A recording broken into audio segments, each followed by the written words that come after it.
What do we got A here? minute. Oh dear. Hold on. Yes, we have to appease the YouTube channel timing. Make sure it's accurate. All right, I think we're live. Good stuff, Yeah. YouTube. All right. Good afternoon, folks. Welcome to Smudcast number 231. It's that time of the month for Renegade Cut, and we are looking at Comedy Ages Poorly. In case you guys don't know, we're using a new voting system, so it's a lot more efficient, and you guys can just go on to that one channel and just vote there.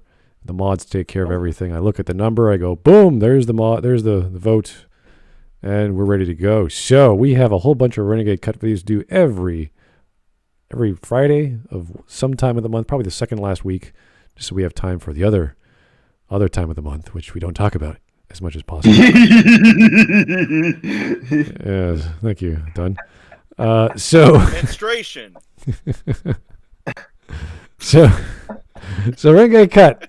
This is a two? Was it a year old? Let me check. It is 2 year old. April 2020. Came out last year. Okay, it's got 461,000 views and about 3,000 downvotes to 15,000 upvotes. So I was Wow. about to That's a leave. lot more ratio, Yeah, it's not bad ratio than I think it Oh would be. no. compared to his other ones. They're Oh not bad. no. Oh no. Smud. What? Top comment. What? Top comment on the video. Jack saying. I know. Yeah, we already talked about it. We talked about we Jackson. saw- yeah, we saw that. I wasn't here for that, so I'm going to talk about it now. I was actually shocked when I watched Doctor Strangelove for the first time and found myself genuinely laughing my ass off at a movie that came out 30 years ago before I was born. Revelatory. Yeah, but you know what? Comedy ages poorly, Jack Saint. So you're wrong. Yeah. Now, What kind of a comment is that, dude? It's like you're watching something from 100 years ago. Shocked when he found something funny Yeah. because the funny was old. How does that work? How does comedy work from 100 years ago? I don't get it. Yeah. It's like all these brand new jokes people are coming out with. Oh wait, they're exactly the same jokes that they made 30 Oh, years no. ago. Oh dear.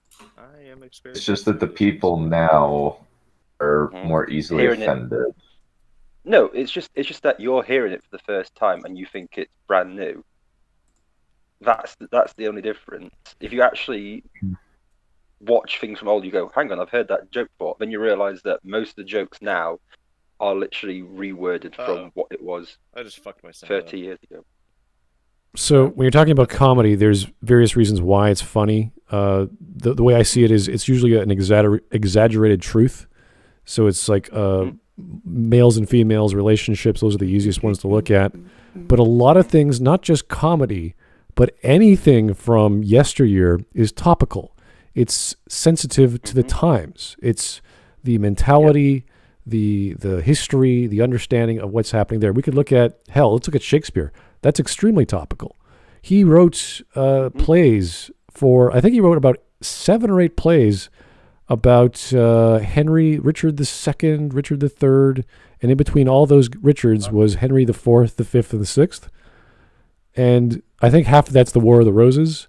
So he knew the political climate of the times. He turned it into a series of plays over the course of I don't know how many years. And if you read that and pick it up, it's like, who the hell is Henry the Fourth? Like, who are these guys? Like, you don't know. You have to do a history lesson just to get yourself acclimated to what's happening. So it's not just comedy; it's stories in general. So Yeah, it's like a lot of political comedy. It's like, no offense, every single joke that's been made about Trump in 10 years' time, people probably won't get because we'll have moved on. It's like jokes about certain politicians from the 80s didn't land in the 90s, and jokes in the 90s don't always land in the 2000s. Do you get what I mean? right Because there, they don't have context. it's context as well. It's a bunch of other things. So what someone finds funny in a certain context, someone else won't find funny. And that's even with today's jokes. So Mhm. it's a very common phenomenon, but it's not just about comedy. It's about any information, whether it's supposed to elicit an emotional response. One of the oldest jokes. Yeah, one of the oldest jokes is just a dick joke. Literally, like on a stone tablet, and it's just a dick joke. I can't remember what it is, but it sounds exactly like a joke we make today, which people laugh at, and that's nearly 1,000 years old. So Right. I think, what was it? There was there's like a school book from 1816 or something in a museum in Britain. And the reason it's there is because it's got a joke that a kid wrote in it, which is literally turn to page 104, and you turn to page 104, and it's just a picture of a dick on top of like a drawing of Caesar. And that's from like 1816 and everything like that. So, certain jokes last for centuries. Oh, yeah, They're still I mean- funny today. Oh, do you know the graffiti in Pompeii that they dug up? Or ancient Yeah, Rome? yeah. It's all dick jokes and I was All you here. women weep because I my shagged dick all not the penetrates whores. men's behinds. Yeah. Yeah. It's I like the. So, This, yeah. this politician does little boys. Oh dear. I I like it's the always been there. something a little more recent. Well, not a bit more recent, but compared to Pompeii, the Dean Martin celebrity roast. I don't know if you guys are aware of those, but back in the 70s, Yes. Dean Martin did all kinds of roasts of all kinds of celebrities. And they were hilarious. Some of the jokes I don't get, just because I didn't understand the political climate of the time, and some of the jokes, some people would be really offended by because they're very, very racial. But even the guys in the like they're making fun of, or the guys on the whatever called the panel are black and in Chinese, and they're racial jokes, and they're laughing along with Don Rickles and Dean Martin. Like, they're all having a great time.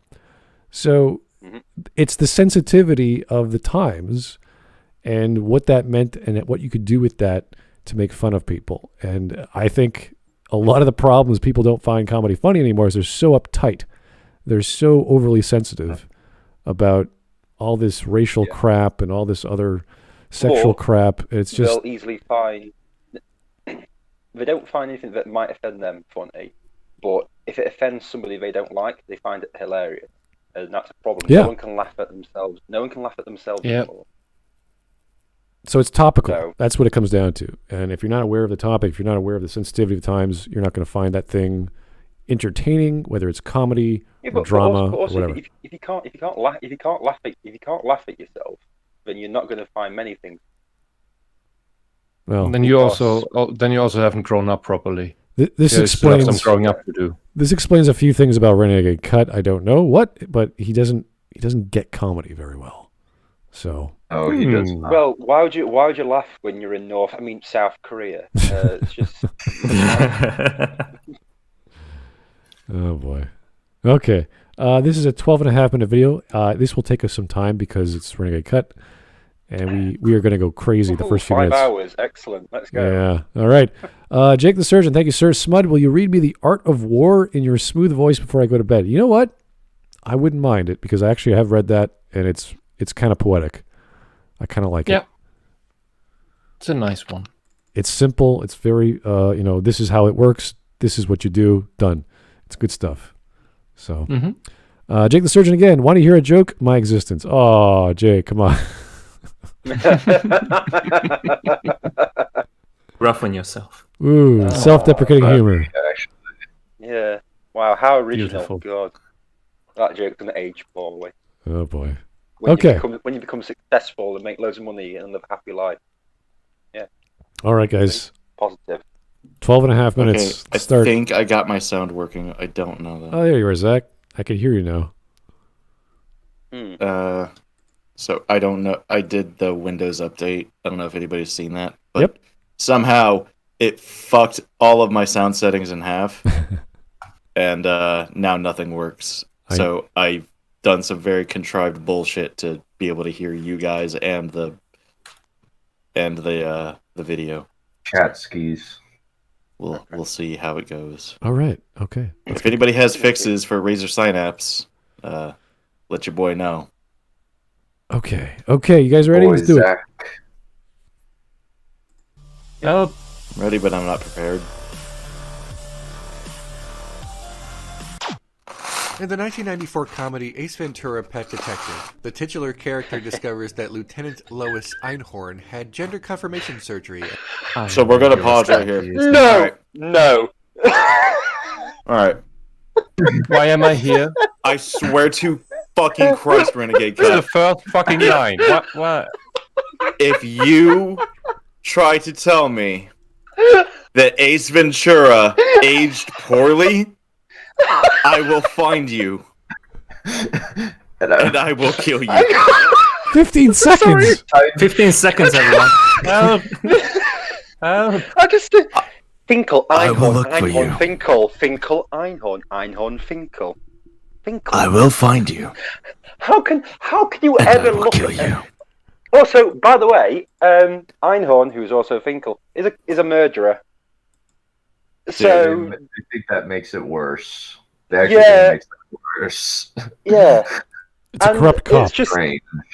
yeah, it's also I can't believe that's the first fucking sentence. Literally. Dude. It's like I kind of predicted based on the mask that he would be bringing up Mr. Ace Ventura, mostly because like these people view it as immensely transphobic. What? Why? But the mask is transforming. That's positive. No, Yeah, like but this the is- but Ace why- Ventura is transphobic. Like they think How? that Ace Ventura is Where? transphobic. Also, because she's not gone through the full transition.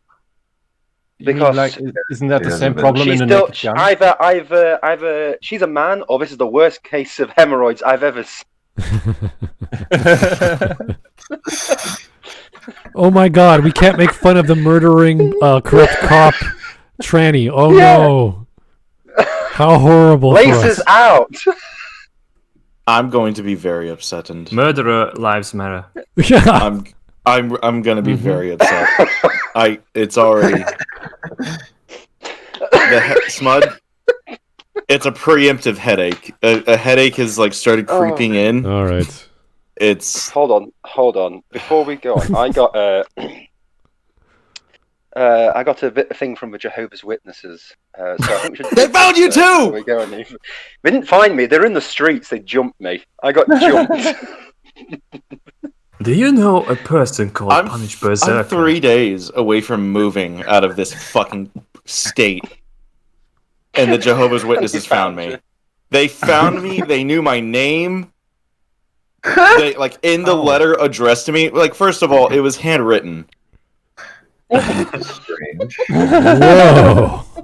Wow. And That's the second thing, Wow. in the letter, they addressed me by name. I'm like, who the fuck are you? Okay. Like, this would be I've watched one you thing for a if it long was time, like though. just, hello neighbor, Yeah, would you like to sell your soul to more fucking bullshit religions? Like, no thank you, I just got my soul back a few years ago from a religion, I'd rather keep it this time. But the shocking part was when they addressed me by name. And they, Oh man. I also- they knew I just got out of the army. They knew they knew stuff. They knew stuff about me. That was shocking. Someone sold you out from the military. I've seen loose Wow. change. I've seen it all. It was shocking. Imagine that it was. I wanted so badly just to like, I don't know, print off like the first top 10 grinder profiles I can find and just mail them back to what, what's his name? That would've- Nick and Naomi. You know what? I think those were the names of the people that fucking wrote me. You know Nick and what? Naomi, if you're watching this, go fuck yourself. I will next time you mail me, I will send you as much gay porn as I possibly can. Okay. I would love to see that. That would be hilarious. That would The be gay absolutely- porn? I can send you some. No, not the gay porn. Their reaction to gay porn, because I know Jehovah's Witnesses. I had to experience them multiple times on my mission. Oh my Amazing. goodness. They're, All a right. unique brand of annoying. So yeah, Ace Ventura: Pet Detective is a movie. Class movie. Transphobic. It's So he is really just It's about great. he like this is Jim Carrey. like I don't know how you're gonna sell this, but you're fighting an let's uphill hear him. battle Let's hear the against man himself. everybody ever. If you try to tell me that Ace Ventura You're aged losing this poorly, battle. Yeah. Okay, here's criminal imagination. You know what? I just stopped with the bingo card whenever Renegade Cut comes up, so I'm just like, there's no point. sees Renegade Cut, just tosses the bingo card. All right, fuck it. I guess chasing after everyone who Bingo card is changes. gonna be a ball. I guess chasing after everyone who changes their identity to run from the law is ismphobic now. I don't know. They are part of the law. They're a murderer. It's just I don't know. It's just crazy stuff. Yeah. And they're a dolphin kidnapper. Oh god, yeah, Yeah, that's as right. well. Oh, yeah. yeah. Kidnap a dolphin. And a great white shark. Oh god. All right. God, I'm remembering. After this, I'm actually going to rewatch Ace Ventura. It's a great I'll put film. it It's somewhere. fun. Yeah, it's Let's do it together. Oh wait, Hawk, I could send the Jehovah's Witnesses a reading of Sonic's Ultimate Harem. Yeah. That sounds hilarious.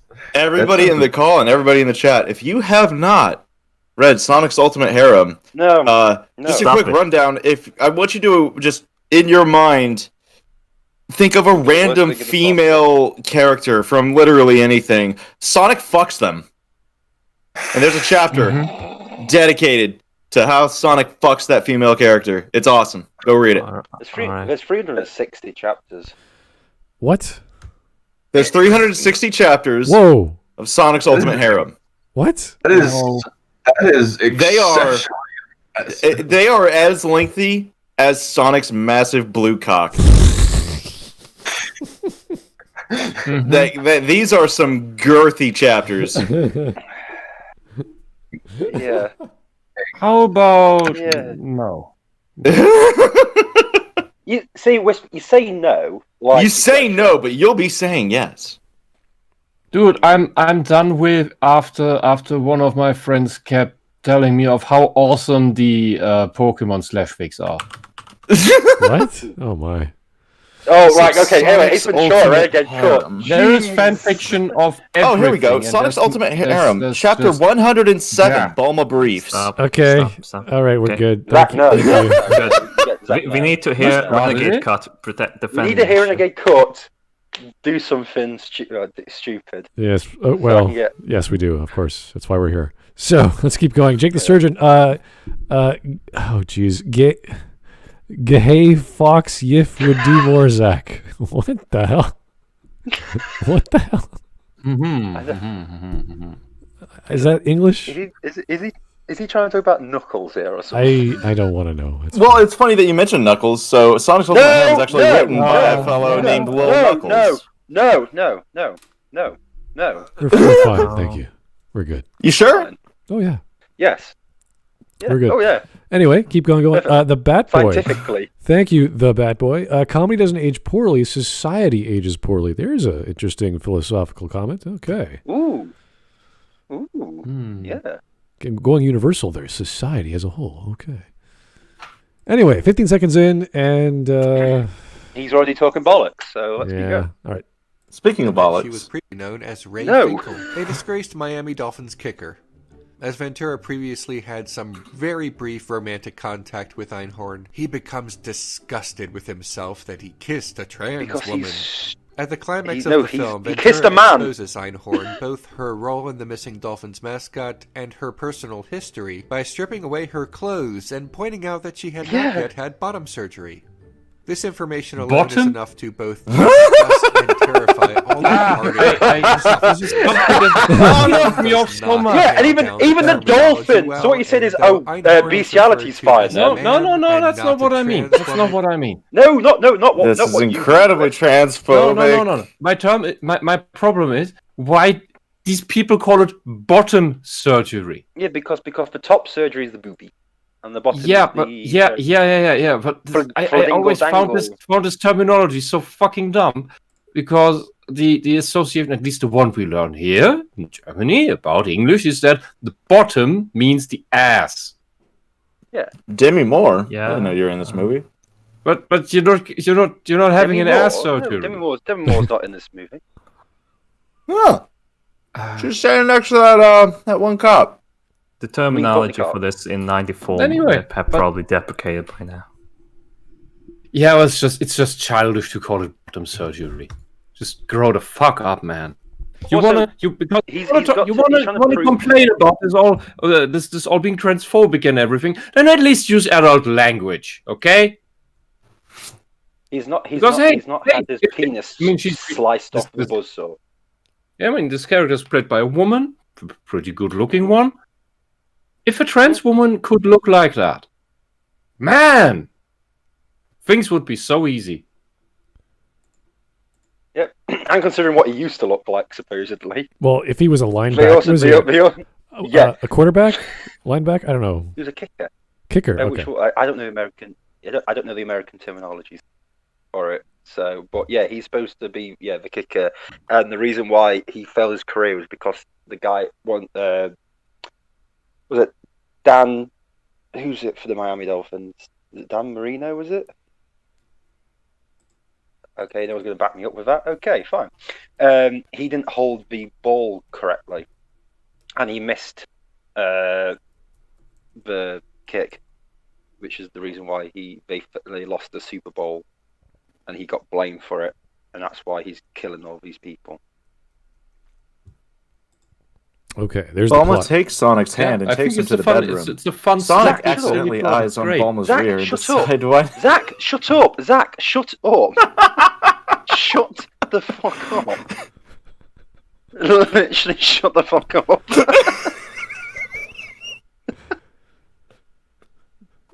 I'm sure Hawk has said this many times to Zach before, and I don't think it ever worked, but... Yeah, but I've not said it with the seriousness of really shut the fuck up about Sonic. Just please.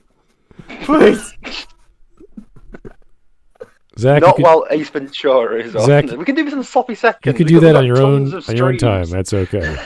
You don't understand the literary masterpiece that is Sonic's Ultimate Heroine. Well, I wait to hear it if you're so enthusiastic, just not right now. We'll do a smud talk on it. We'll do a smud talk. Okay, so I have a proposition. Zach. Sonic has one for you too, but go ahead. Vox's Productions. I'm sure Vox's will love to have someone Blessed else. Pikeman? Yes. Yeah. I'm sure he'll love to have someone else to read his I forgot the name of this wonderful author he likes to read from. Yeah, first EFAP is really open for these kind of Chuck stuff. Tingle. I'm sure. Then you can read Chuck Tingle with two voices. Like one can read the text, you can read the characters. It would be wonderful. Yeah. Okay. Thanks. Anyway, Ace Ventura. Yeah. Renegade Cut. Yes, Let's keep going. Ace Ventura, please. Jake the Surgeon, a straight man kissing a biological man being met with disgust. It's almost like sexuality isn't something you choose. Oh. Yes, bro. That was the thing in just 20 years ago. That was how the gay liberation movement tried to reason everything. Now they're trying to tell everyone that everyone needs to have homosexual sex and enjoy it and love it, which is incidentally exactly what the conservatives want us about, which everyone of course called out of this world, and yeah, it sounded out of this world, but now they're actually doing it, and I'm sorry. I'm saying this as the one with gender dysphoria here. These people are sexual degenerates. They talk about rape culture, and then they force everyone to have sex with people they find disgusting. I'm sorry. These are the people who enforce an actual rape culture. If you want to use that word, it's just disgusting. Is that your gun in your pocket? Or are you just happy to see me? I'm not wearing a gun. It's the original Super Straight, Ace Ventura. Yeah. He literally gets a blowjob in the first couple of scenes in this movie. That literally he has to hang onto the ceiling because he gets that chihuahua back. By the way, very next message below that super chat. Let Zach speak. It's fun having chat on my side for once.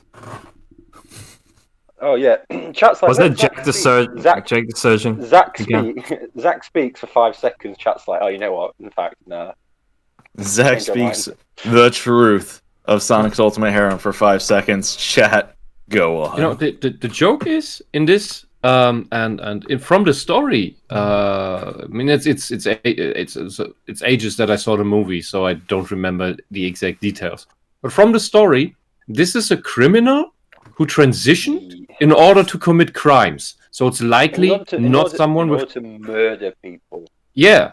So it's just a convincing disguise. So it's likely not someone with gender dysphoria. It's someone who modified his body. And on top of that, we look at her. This is what you would call a trap situation where the trans woman, in quotation marks, is luring the man into having sex, and then the man is surprised to find a penis. It is pretty, well, let's say, staggered, dazzled, surprised, and that usually doesn't have very good responses. And that is completely understandable. Because when a man expects to have sex with a woman, he expects to find certain body parts. Because men tend to be attracted to those and not the body parts of other men.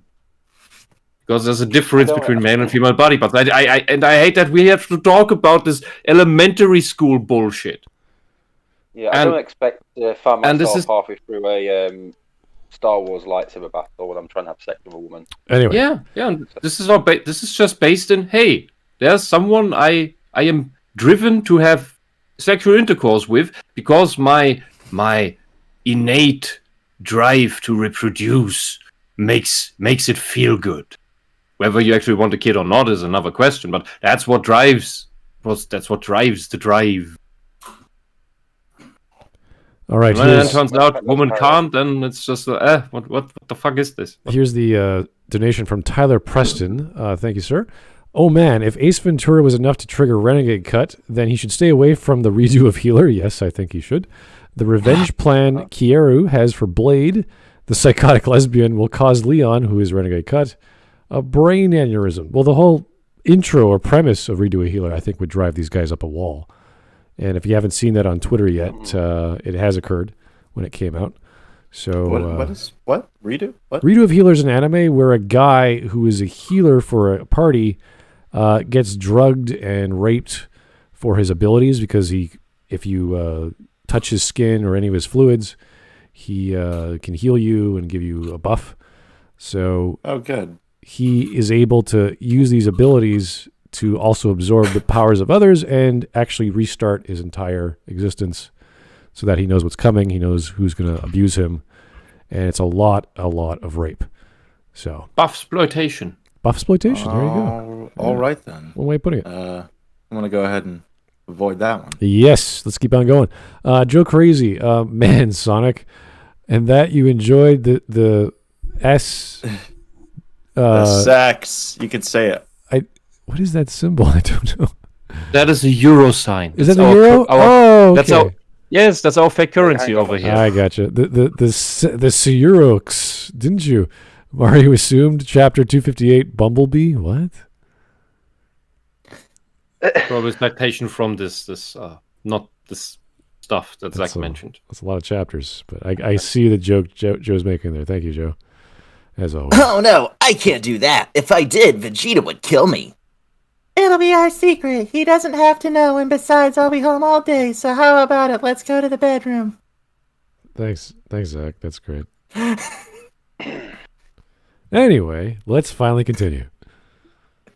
Her personal history by stripping away her clothes and pointing out that she had not yet had bottom surgery.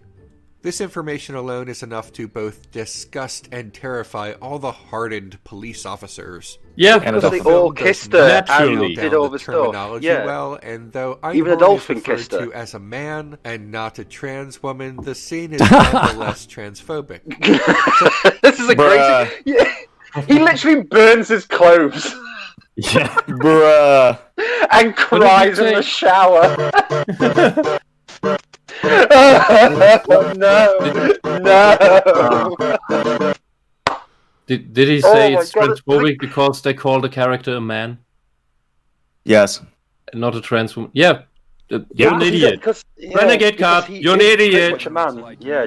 The real trans woman who didn't have voice training yet calls you an idiot. Because you call this transphobic. You're an idiot. This is ridiculous. This is not a real trans woman. This is a criminal who disguises himself as a woman with great effort. This is not a trans woman. Transitioning does not make you trans. It just makes you a weird fetishist or some whatever this is. The criminal in this case. You need to understand how oppressed you are, Wisp. Okay, so listen. Yes, I'm being oppressed by socialists. No. Listen. White straight men out there are oppressing you, and you just don't realize. White straight men are all locked up in their apartments. Look, you don't understand. If you don't realize how oppressed you are by these white straight men, you're a racist, and they need to re-educate you in a special room with bars, 4 walls. It's a fun room, though. Don't worry. Do I get regular meals every day? No, you get Red Sonic's Ultimate Harem every day. Without meals? Zach, is this Without your meals, room? Yeah. We'll get there. All right. Zach, if you want to hang out, just say so. You're jumping ahead of me, Smud. I mean, I'm ruining my joke. I mean the SJWs. You're jumping ahead of the SJWs, wink, Smud. I know you're very, very secluded there, Zach, but let's not hit on each other in the whole panel. I'm autistic. I don't get it between the lines stuff. If you want something, I'm not hitting on anybody. I will decline it. I want to hit on Sonic because it seems like he's a good lay. Well, let's just one at a time because I'm hearing like 6 people talk. Okay, yeah. I can't. I literally can't hear what people are saying. Oh, okay then. Fucking silence. Okay, if that fucking works. All right. It's fine. Go fuck all of you. I just can't. Come to think of it, it's been so very long since me and Vegeta had sex. I just wish he'd touch me again and make me feel good for once. Again. Anyway, I just like to point out that he's saying all of this, but also missing the point that Finkel here is a serial killer. Yeah. Who's brutally murdered quite a few people and is intended to kill. Why do you give Marino? Yeah, it's Dan Marino and the Dolphin and Ace Ventura.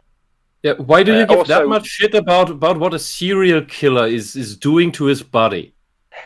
How is that important? Why do we need? I see this with SJWs all the time. They make excuses that we need to be nice to villains, and that villains need to be nice. Right. Look at his picture. Right. Whose picture? On his YouTube channel. Renegade Cut's picture. I've never been on his YouTube and you'll understand why. I don't want to. He's okay defending serial killers. He is the hitman? That's it. Oh my god. All right. I look at his channel. Okay. Just look at him. Look at his They picture. arrive to the bedroom. Bulma opened the door and letting themselves inside the room and closing the door. Zach, I swear to God. Zach, I swear Bulma to God. turns to face Sonic and gets close to Sonic. Zach, honestly, it's enough. Zach, because I don't. We're derailing enough with stuff that is remotely topical. I don't want to bother with that shit. We'll do that later. All right. And by later, I mean probably next. Listen, we're about to get to the good part, okay? No, we're not. No, I don't fucking care. Grow the fuck up. Can we go back to the topic? Shut, give over. Yeah. Anyway, Ace Ventura, Ray Finkel having a penis, killing people. It doesn't matter. The literal joke of that scene where everyone's spitting is because she's kissed everyone in the police station. Even the dolphin is cleaning its mouth because she kissed the dolphin. But that's the joke. It's not that they're looking in disgust because she's a trans. It's discussed that she's kissed everyone and they're all straight and they don't like the fact that they've kissed a man and you. Yeah, because the joke. Yeah, because Finkel is a psychopath who uses every excuse to manipulate everyone. Yeah. And that is horrible. That is evil. Why do you give it just because this person transformed his body?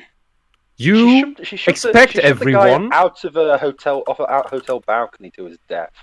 It's like not a quick and now you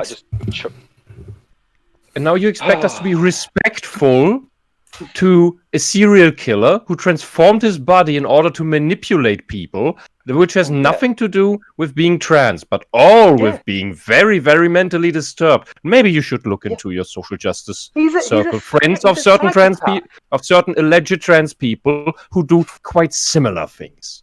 Yeah, this is ridiculous. Didn't he also erase all records of his past identity? Like he was pretty much untraceable. Yeah. I don't. Yeah, I absolutely don't have no knowledge of how transitioning works. That can never happen, in my opinion. Because the only reason Ace Ventura finds anything about it is because he because of the ring, the Super Bowl ring. Yeah. Because it's missing a diamond or something in it, so he's looking for whoever's ring is missing a diamond, and the last person is Ray Finkel, because he gets told by Courtney Cox's character, I think, that Ray Finkel didn't win, as you know, or had a ring given to him even though he wasn't part of the team. So that's how he gets onto the trail of Ray Finkel, and gives us the immortal line, "Hi, I'm looking for Ray Finkel," and a clean pair of shorts. Okay, and Hawk, I looked at his channel picture. Yes, I agree with you. It explains everything. Everything. Also, if you look for Renegade Cut, why ever you would do that, first two hits are his videos. Next one is this live stream.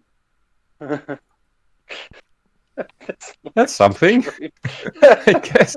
Hey! I found myself here. And Renegade Cut has also blocked me on Twitter, so I can't interact with them anyway. What a shame. It's because you're racist and transphobic, Smud. Oh. Yeah. Oh, thank God. Even if you... I knew I liked thank God. I thought it was because something I said. Even if you weren't blocked by this guy, are you guys trying to say that you're not racist and transphobic? God, I'm in the wrong crowd. Jeez. I don't know. I don't know. Why am I here? You don't count. You're on our side. You don't count as trans. Right. Yeah. I'm a brainwashed token or something. Yeah, you're just like a stool, just in the corner that we just, bring out every stuff. Hey, Renegade Cut, you're virtue signaling slime bag who knows nothing. Okay. Minute in, we're already swearing at pseudoscience bullshit. Yeah. Let's keep going with this crap. This is going to be amazing. Such transphobia exists in popular media today, although most blockbuster films in 2020 would probably not be as overt or center so much of the comedy of the film around mocking a trans woman, partially due to really values and partially due to fear of a backlash. Wait. When I have a question because of that scene just now. Scenes like... Why is this pause button not working? Because it's transphobic. I have a question right now. Was it the Leslie Nielsen movie where you had a tranny hooker? All right. Yes. Or was it Ace Ventura? I am serious. And don't call me Shirley. Well, that's not. Or was it this Finkel character that did want to keep the penis and attached it to the backside? No. She the joke is that she just tucks it between her legs. That's the Finkel joke. Okay. Then that was another movie. My bad. Yeah. There's some weird shit in Hollywood. Scenes weird immediately come to mind. The idea being that comedy ages poorly due to the progression of society. However, this is only... I wouldn't call this a progression. Dude, Cameron Diaz used to be so This is hot. a regression. Your Puritans These are amazing comedies. I'm going to go do some research on Cameron Diaz. I'll be back. Okay. Take your time, Zach. Don't worry. No, I'll only be like 2 minutes. That's all I need. Yeah. And do you know how good these comedies are? Every scene he's just shown here, I can remember so clearly in my head. Yeah. These comedies aren't going bad because society is progressing in very, very big quotation marks. Yeah, but look, it is that your films are, subculture has no humor. It is that your subculture is unable to take a joke. It is socialists are unable to laugh at themselves because they are fucking narcissists from top to bottom. Mm-hmm. And they cannot deal with criticism, which is why their systems always fail, because they cannot repair their stupid ideas. They cannot bug fix them, because a bug fix is seen as an attack and an insult. The whole Soviet Union worked like that. You couldn't raise a complaint or a suggestion of how to make things better, because by definition everything was wonderful. All the way up to the very, very top. Right now. The cabinets of Stalin and Yeltsin and Gorbachev had that problem. The cabinets themselves didn't dare say anything negative about what was truly going on anywhere, anything that was failing, because it would be their heads on the table. About a bit of furniture. Imagine being so frightened to even talk about furniture. God, terrible. Well, probably. I'm not going to explain my joke. It was a good joke in my head, but it was terrible when I said it. Carry on. Yeah. It happens. Thanks, Hawk. It happens. It's okay. It happens. Renegade Cut doesn't find this funny because it doesn't align with his current dogma of politics. If next year social justice decides that the whole trans thing was a mistake, get rid of it, destroy it all, kill them all, it will be funny again, and he will laugh about it again, because he's being told by the dogma that it's okay again. You can laugh about it. In fact, you must laugh about it. And then they laugh and clap and ha ha ha ha. It's like they hate what they're told and they love what they're told and they find funny what they're told, and they attack what they're told. None of these people think for themselves. 24 years old. It's 24 years old. Wow, it is, yeah. And like the mask is 27 years old, same age as me. And it's one of those things where it's like, that's how, and I still laugh with these movies today. And like I say, I can still remember all these scenes, even with Robin Hood Men in Tights. I can remember all these scenes. I mean, the scene with Cameron Diaz in the park with the mask, I pretty much nearly remember everything he says, because it's so over the top and funny. It's amazing. It's perfect. It's great. I have returned with something to help me get through this stream. Oh, what's that, Zach? Awesome. Oh, alcohol. It's not alcohol necessarily. It is a beer. Renegade Cut is a beer. Authoritarian. I know the difference between a soda can being opened and a beer can being opened. Really? There's slight differences. Yeah. That sounded like a soda can. It's cannish. Mm-hmm. I say soda can. No, soda has a more fizzier, while beer doesn't have the same. You think? Damn. Okay. I'm sorry? Listen, hey, I've been in lockdown for a long time. I've drunken. I don't know if this counts. I don't know if this counts because it is a Budweiser. No, it doesn't count. That's not beer. Right, well, here's the thing. Here's the thing, though. That's ironic because that's pretty much all I drink. So I do never sound. The Brit. Not only. What the fuck kind of trash are you? You can tell the beer by the sound of the can. Wow. Wow, that is actually amazing. That is. Oh my god, I'm an alcoholic. Brit drinks Budweiser. You know, I just had a stream last night about beer. No, not even I. Yeah. I had like 12 different kinds. I watched that, yeah. Smud, times are tight, okay? Time to type? Times are tight. Oh. Yeah, money tight, yeah. is tight. I agree. Yeah, Budweiser is... Budweiser will do the job for now. Yeah, also in the UK... Guinness later, Budweiser now. I was showcasing beer on the stream that was less than $2 Canadian, okay? Yeah. That's how I buy my beer. Yeah. It's good beer. It's not cheap beer. Mm-hmm. It's cheap financially, but not value. Mm-hmm. I think the cheapest beer you can get here is 25 cents a can. Wow, really? That's amazing. Yeah, I had a friend who told me it's awesome. It's just 25 cents, and he bought so much of it. I don't know what you call this. The recycle extra money you pay that you get back when you bring the can back. It's like 20 cents. So you pay 55 cents per can. of which you get 20 back when you bring the can back. So wow. So shall we? The bring back money is almost as much as the fucking beer. Shall we move back to our beloved Dr. Crow? Oh, wonderful! Now Zach will be drunk and annoying. Piss water. Get fucked, Crow. All right. Let's change topics. Back to the video. I gotta read some super chats because they're getting big. His Roan Harushan, thank you, sir, for the $100. Oh boy, the death of comedy, yay! Also, hope you guys are doing well today. Use this to find Renegade Cut a sense of humor. That's not ever going to happen, I'm afraid.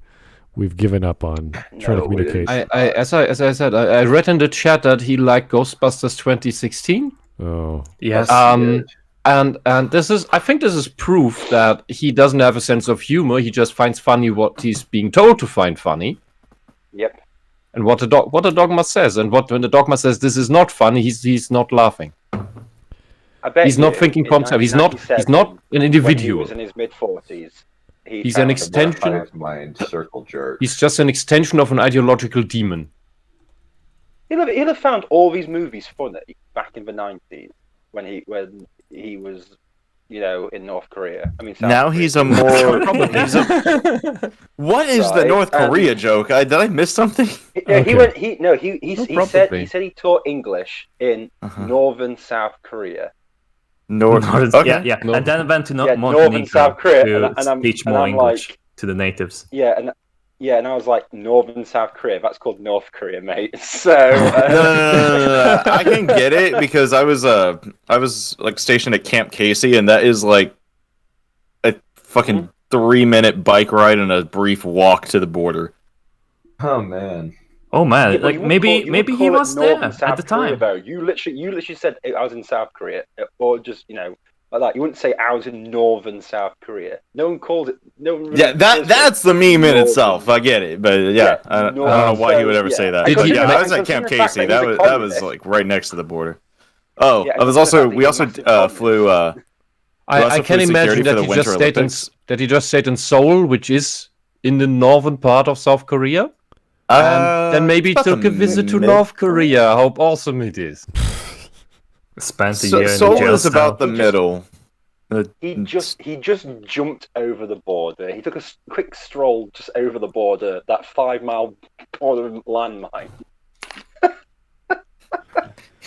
He steps over the border, immediately starts getting shot at. Fuck. No, he'd be like, I'm communist. Welcome, brother, comrade. Welcome, comrade. All right. Oh, we know what your favorite color is. Purple. Because it already says so in the law. It has to be red. Oh, I was gonna say white, but all right. No. Anyway, in North Korea, your favorite color is red. Let's move back on. Let's get back on to the topic. Good comedy movie. Here is GBOF Sid. Ce n'est pas un super chat. Okay. Okay, I'm confused, but thank you. Punish Berserker. Hey, Hawk's right. Beer and soda cans sound different. You know what? Fine. I don't care. That's great. Thank you, Hawk. let's just go. Critics and audiences say that comedy ages poorly. Scenes like these immediately come to mind. The idea being that comedy ages poorly due to the progression of society. However, this is only one way in which comedy movies age so rapidly. It's simply the most obvious. The concept of comedy aging poorly is not new, as it is well understood among comedians and comedy writers that it does, in fact, consistently happen, but not only is it understood why. Who better than I to answer this question?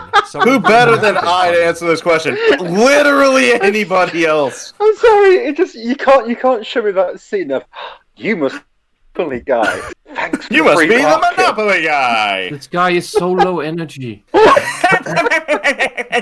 This guy's so low energy, and he doesn't know how humor works. These movies are timeless. Because the jokes are timeless. You can't just show silent clips of a movie where you get in no context of any joke that's possibly made and say, yeah, these have aged poorly. How? You're literally showing us nothing. Well, yeah, the way to do this would be because to he show doesn't know clip. what a joke is. He couldn't identify one. Yeah. The way to do this would be to show a clip, right? So you show a clip from Ace Ventura, and then you can like break down the elements of it and just be like, so this is a dated political reference. This it can be construed as transphobic due to the current era we're living in. Blah blah blah. But even that is kind of flawed because you cannot judge the past on modern standards. Yep.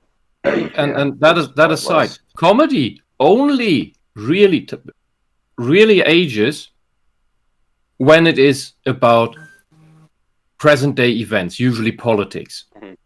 Well, and look at Modern Simpsons episodes. How they are, you can hold on, time out, because I think Dunn's trying to talk, and Dunn actually said something. Like when Ryan Johnson put a Ben Shapiro-looking kid and made him say SJW Snowflake to a semi-liberal girl. Knives Out. Yeah, the Knives Out. Oh god, that character. I still haven't seen it. If you haven't said that, I may have forgotten about him. As well as like, they are making a wall. They need to stop making the wall. Yeah, that won't age well. And in Germany, we have something special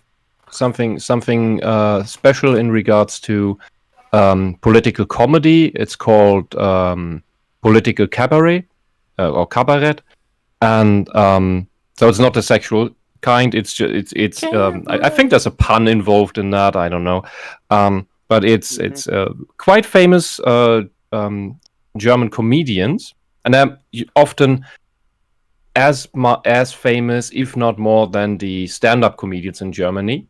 And that's the stand-up comedy came from the American style over here, when originally the more well-known comedy here was the political one, and it's also a bit more stiff in many regards, because they make actually good commentary, and they go at all sides. At least that's what they did. And when we had a social democratic chancellor, Helmut Schmidt, he loved to be at the most well-known political cabaret in Berlin as a regular. He loved watching that and seeing every party, including his own, dragged through the muck. I cannot imagine this happening today in any way, especially since today political cabaret as well has been taken over by socialists. So they will. It is just the same Democratic Party propaganda as well as everywhere else. So even that is quite dead today. These people have no humor. They cannot take any jokes to themselves. The old social democrats, who were actually social democrats, they're gone. They don't exist anymore. And now we have people like Renegade Cut, who with this sad energyless voice that reminds me of Angela Merkel, tells me that humor doesn't age well because he has none. And that's the most boring joke I've ever heard. He's making a joke about himself right here. So it is some self-deprecating humor. He's admitting he's not good at comedy. Which, we kind of knew that already, but he's admitting to it. So that's at least he's self-aware of what he's saying. So we'll give him that. Here's John Doe, the average Joe. Thank you, sir. Do the political jokes in Animaniacs age poorly? No, they're fine. They're not just in the first one. They're just you have to know the context of them because you don't get it. Like I remember hearing some of those. I was like, who the hell is that? What joke are they? In the original Animaniacs, so they ran in Germany. And in Germany, you don't know all the Hollywood people or the politicians Animaniacs made fun of. But the jokes still worked in general because they followed the structure of how you make a joke about something or someone. It worked for children because children don't know the context. So it still works for children. So it's like the SpongeBob thing.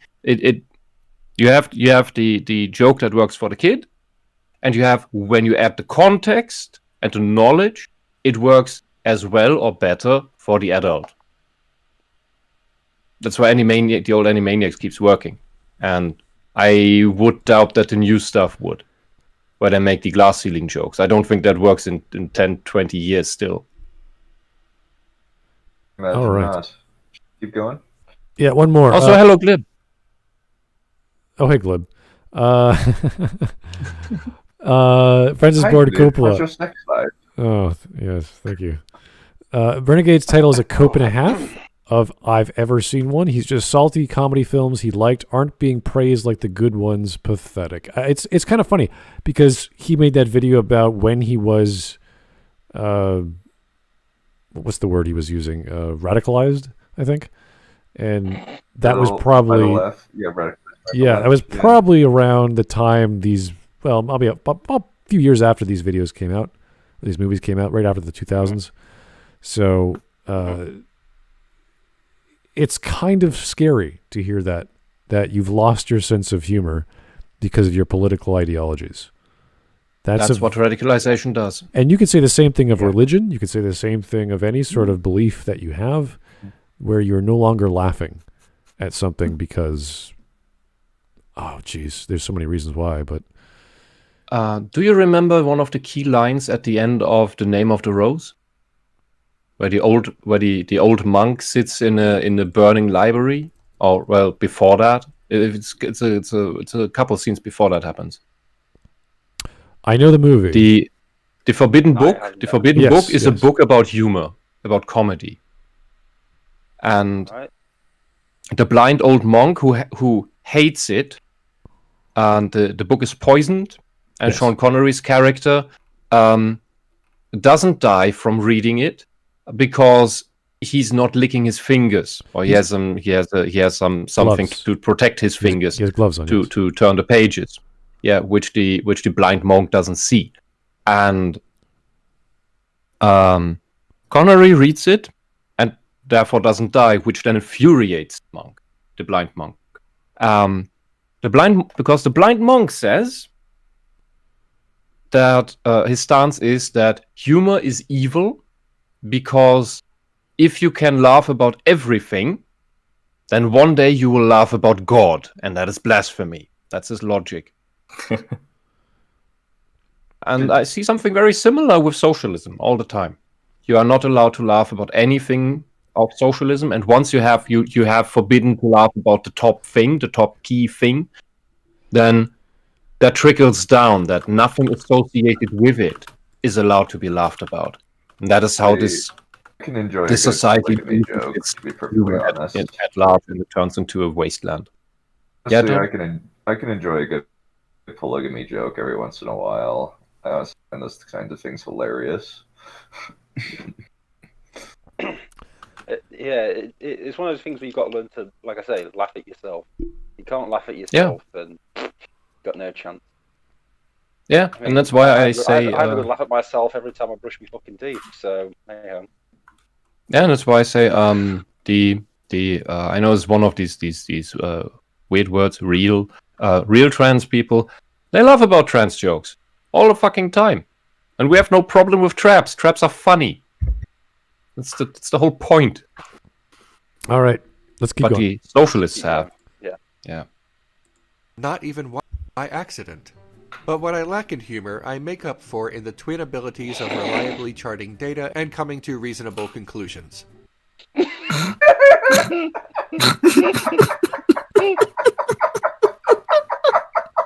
This is his skill, guys. Hold on. I have something for this. 1 second. Wrong. Okay. And I come to reasonable. No. The word reasonable. No, you don't. No, you fucking don't. No, you've literally just defended a serial killer because it was a woman with a penis. You're just not deal with it and accept it and run with it. Glib. I'm reasonable. Any reasonable man would defend a woman with a penis murdering loads of people. What's unreasonable about that? Because he's murdering straight white males.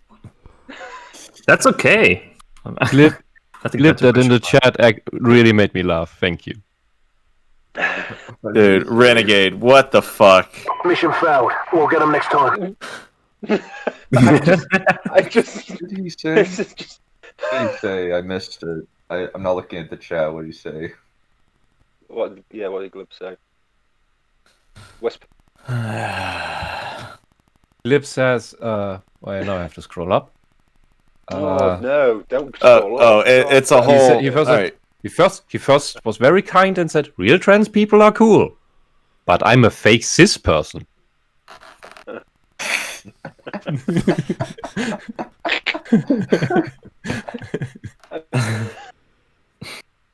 I usually come to a conclusion at the end of my prawn sessions. Thank you, Glib. That's fantastic.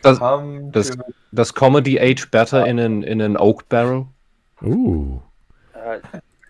You're not allowed to sherry laugh. barrel. This is serious. Comedy doesn't age well.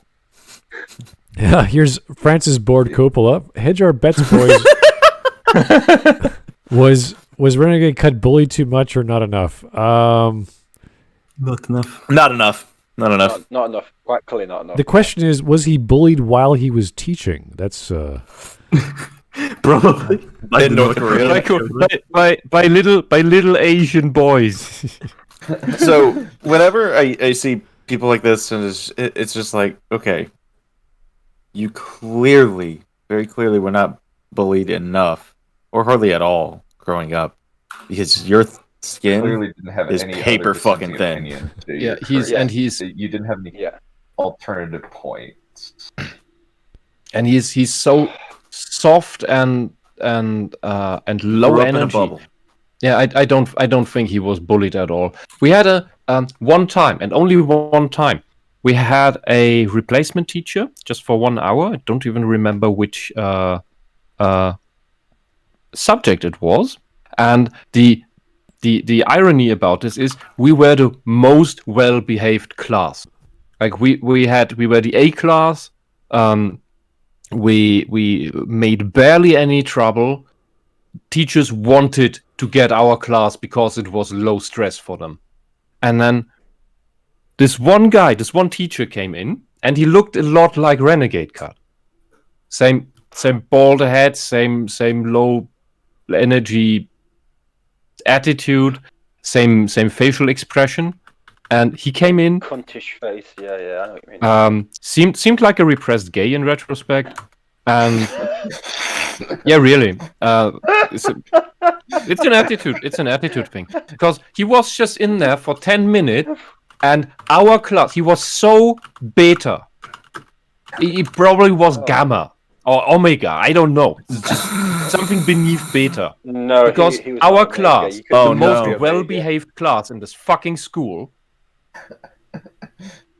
couldn't stop making fun of him. And after 10 minutes, he ran out, massaging his temples and whining, "I can't take this anymore," and ran out. And we were laughing. Even I was laughing. And I was the kid everyone bullied. And I was laughing at this guy. Because I've never seen something so pathetic. I was constantly in pain. I was constantly sick. That made me an easy target. That was the reason why. I kind of understood that in some way. Still didn't make it easier. But this guy was just pathetic. And Renegade Cut reminds me of him. I don't know. Wisp getting bullied in school. I don't agree with this, but I get it. I just like thinking of, like, imagine being so like beta that like a kid in a wheelchair that can only communicate through a robot voice picks on you. By the way, Smud, I just found out what Renegade Cut looks like. What? Only Finally? Now? God, we have been talking about it for like the past hour. Yeah. Hawk forced me to Welcome look to the it club. up. You're late to the party. Yeah. This is just horrible. Also, I somehow got my sound working properly. Hence the meme earlier. I don't exactly know what I did, but I just was pushing random shit, and all of a sudden, comms started working again. all right. And that, I'm the smartest man alive. and that's good comedy. All right. Moving on to this crap. Let's keep going. I miss guys. good Adam Sandler movies. What? Oh, yes, I miss good Adam Sandler movies. That's not a thing, Zach. That never was a thing. That Big Daddy? That never happened. That never. Yeah. Anyway, let's keep going. Punish Berserker. I'm gonna stuff Renegade Cut in the same locker with the science goobers from yesterday. Oh yeah, we were talking about climate change. Those guys with their sulfuric acid. No, the sulfuric dioxide in the atmosphere, the stratosphere. Like, oh my god. That'll help. Yeah. Unironically, Big Daddy is my favorite Adam Sandler movie. So you know what? That explains so much, Zach. It does. It's a wholesome movie, and it's got Jon Stewart in it, who is always a treat. It's just a shame he's just not funny.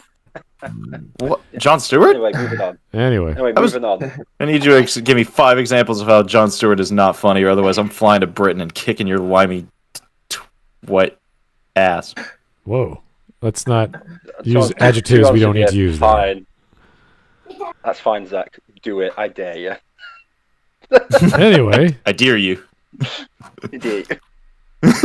Anyway, let's keep moving on. Yes. They're just going to kill me if I hear any more fucking... Here's Francis Bordecopel again. Thank you, sir. Smudcast members FMK, Sarkeesian, Renegade Cut, and Maggie May Fish. I don't think we really covered Sarkeesian. Oh, no.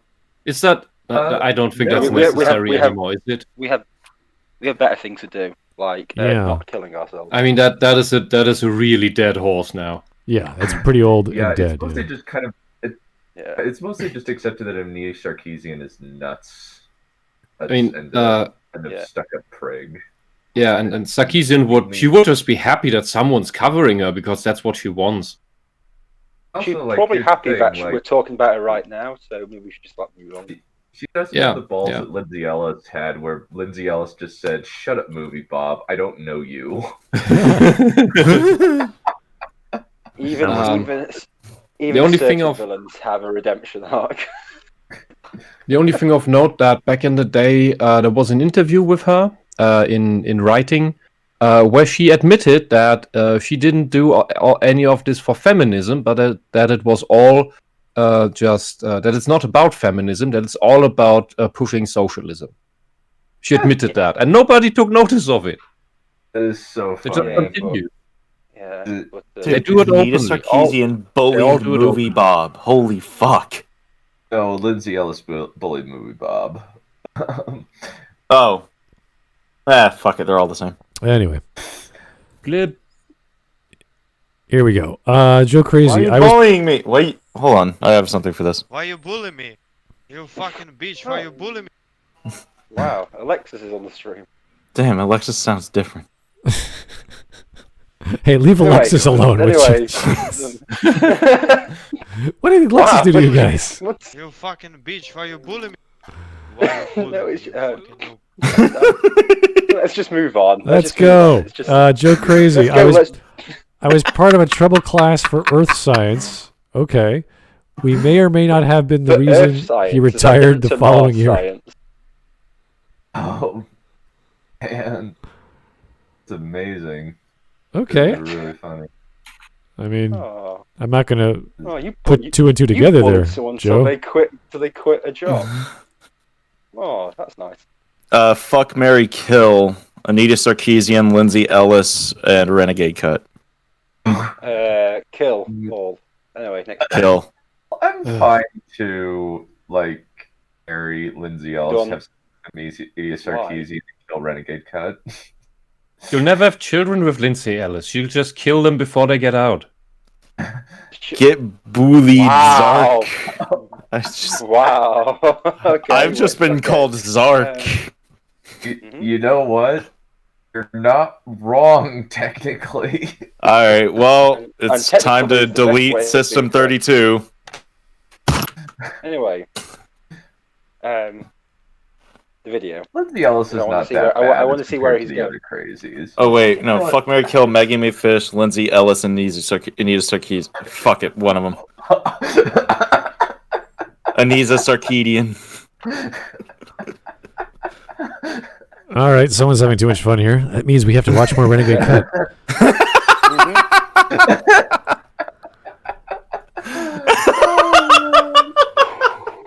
All right, here's GBOF, Sid, and then we're going to keep on going. Sorry, Renegade Cut. You ain't getting a punchline because you are the punchline. Oh, okay, yeah. Oh no. Oh, that's true.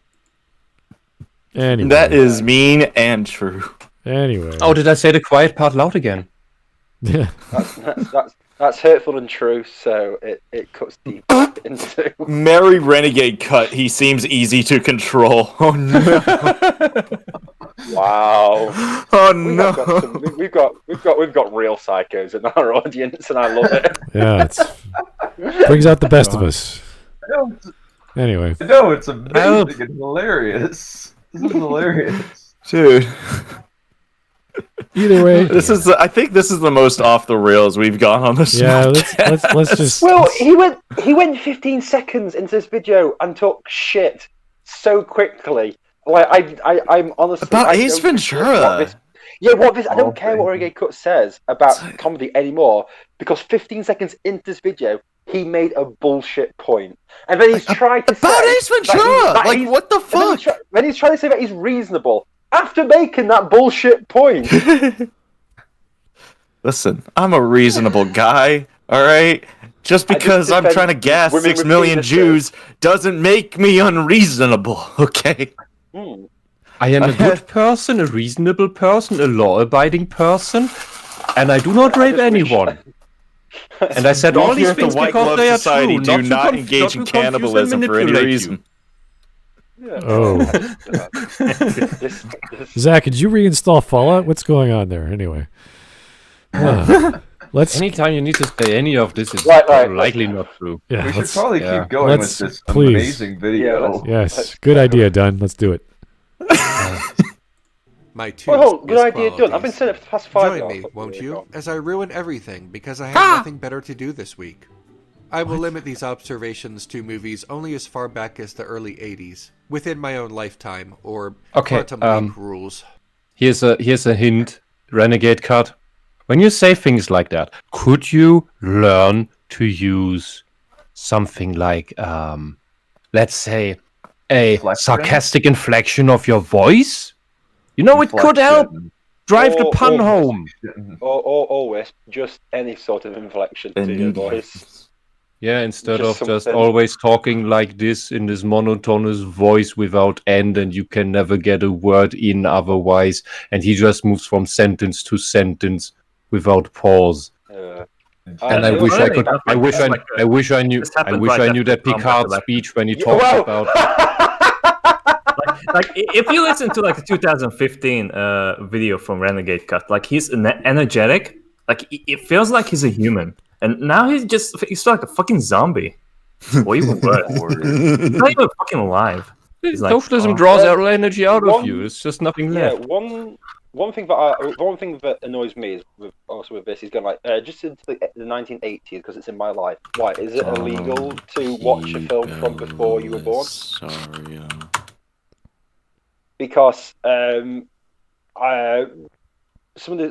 of those movies, I think it was either The Mask or something, it was like 93 or something like that, which is a year before I was born. Am I not allowed to find that funny then? Absolutely not. Known for... You need a license for that. Can I not find The Naked Gun funny because it's from the 80s? Can I not find Airplane funny because it's from 1980? Well, yeah, because they beat women in that movie. But yeah, and that's why it's funny. But that's funny. But can I not find Blazing Saddles funny? Because it's interesting because Lindsay Ellis counts Blazing Saddles as one of her favorite movies. Of course she does. Oh, it's a great film. I just had to look up Donald P. Belisario because I forgot who he was. Apparently, he made a JAG NCIS. I never watched Quantum Leap. He made Magnum PI. You've never watched Quantum Leap? That's like one of the best fun TV shows. I had never even heard of it until Renegade Cut just said it. So, are you serious? Smud. I'm dead serious. Smud, hold on. Smud, hold on. Zach has also never heard. We've only got 10 years to save the planet, so I'm not surprised. That's true. So I don't know what it is. There's just so much shit that I haven't heard of. Also, like he's people never are seen- shocked he's that I never seen a haven't. sea turtle. He's also never seen a sea turtle until yesterday because he thought it was a crab as well. So, Well, they're weird crabs. What do you want from me? Belisario was born in Cokeburg, Pennsylvania. Yeah. Also, during his time in the Marines, he met famous assassin Lee Harvey Oswald. Famous. What? Sounds amazing. Why have I Dude. never heard of this?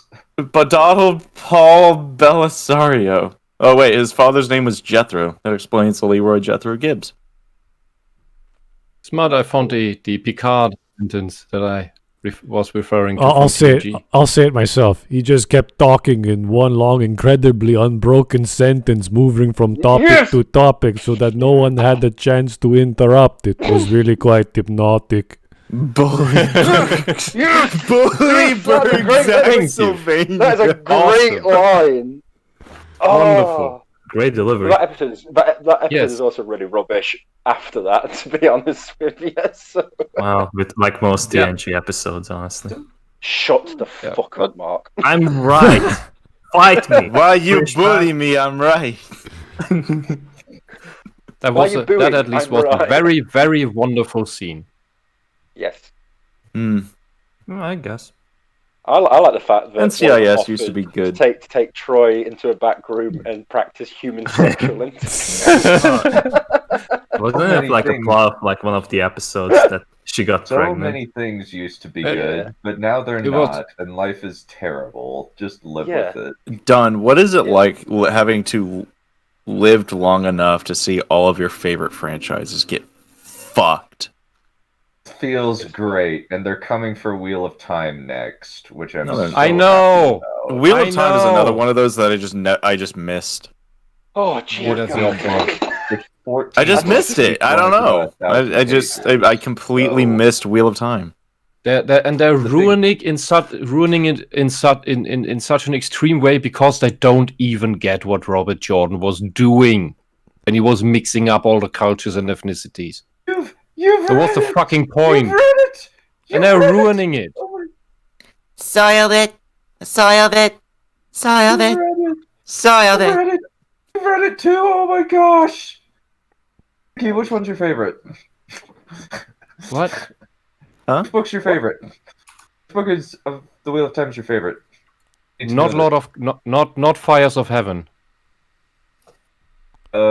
Any other, not that one. That's a great answer. That's a really good answer. Of Heaven. Out of the 30 books, Such a good title. not this one.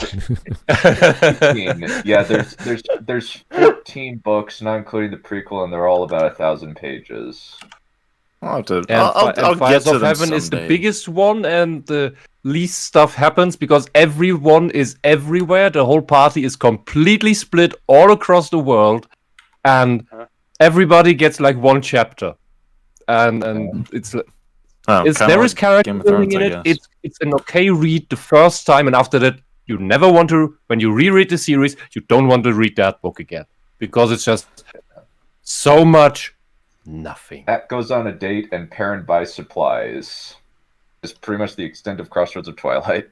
Riveting and exciting. I'm sure Renegade Cut would be glued to the pages. Hey, Smud, do you want to talk about cheese? No, I want to keep going. Anyway, Let's keep going Renegade Cut. let me get through some super chats and we'll get back to Renegade Cut. Ron Hirushin, hey, thanks again. Two lions are eating a clown. One looks to the other and asks, "Hey, does this food taste funny?" That is a beautiful pun, my friend. Clever. Is it a pun? It tastes funny, and it's a clown. Doesn't make it a pun. Zach, is that you? It may only make it ironic. Who else? Who else? Maybe. Yeah, Mark, you and your soundboard. Jesus. God. No, don't try to accuse me. I only have one soundboard button. What's that? That's just... I have the blessing to use it, but I will only use it sparingly and when appropriate. You heard that, Zach? So, yeah. Anyway, let's keep going. Keep going. 360. Quantum Leap is an OG Gold TV show. It's one of those really cool, everyone wants to watch sort of shows at prime time. It's about time travel and about a guy going back in time to fix problems of the past. And it's beautifully done. Such a simple premise. And isn't the guy, the main character, also Captain Archer? Scott Bakula, yeah. Yeah. I always forget his second name. I know it's Scott something, but I always forget his surname. Oh, yeah, he's great. He's a great actor. He's fantastic. Anyway, GBOF Sid, thanks again. Quick complaining for one thing, chicken soup is good for the cold. For another, it's nobody we know. Okay. That's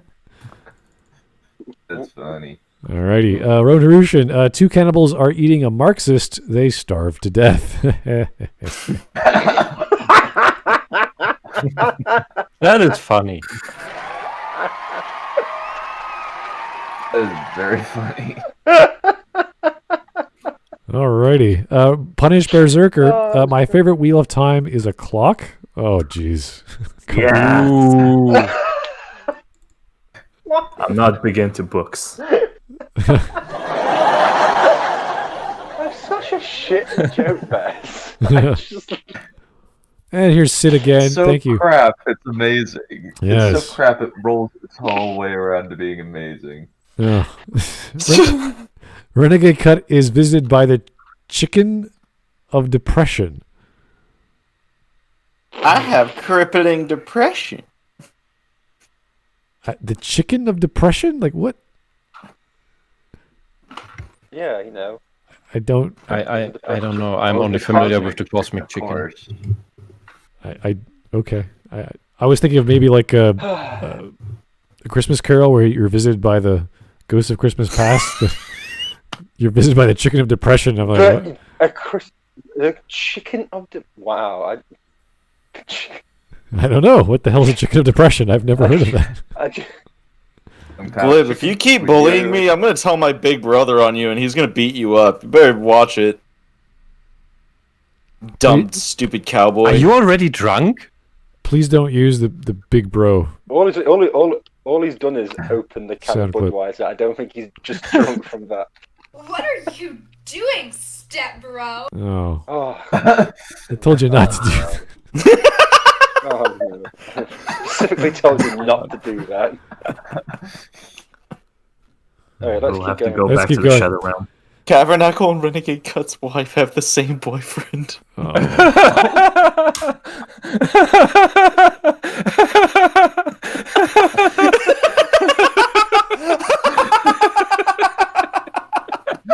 What? Okay. Are we gonna finish this video, guys? Do we have a second? Smudge is clearly like so frustrated and just like, I am done with this fucking BS. I know it's a crap video, but we gotta go through it. Well, the thing is, the chat's coming up with funnier things than anything in this video. Here's Glib. I don't know why Glib's giving us money, but thank you, Glib. This chat goes to everyone but Zark. Zahrk. I don't know. Why you bully me? You bully me. The jokes in this chat are timeless. You fucking bitch. Unlike Renegade Cut. Why you bullying me, you fucking noob? Here's Glib again. This is all Hawk's fault. Chat knows the truth. I don't know what's happening. What's going on in chat? Should I be reading chat every time someone posts? What's happening?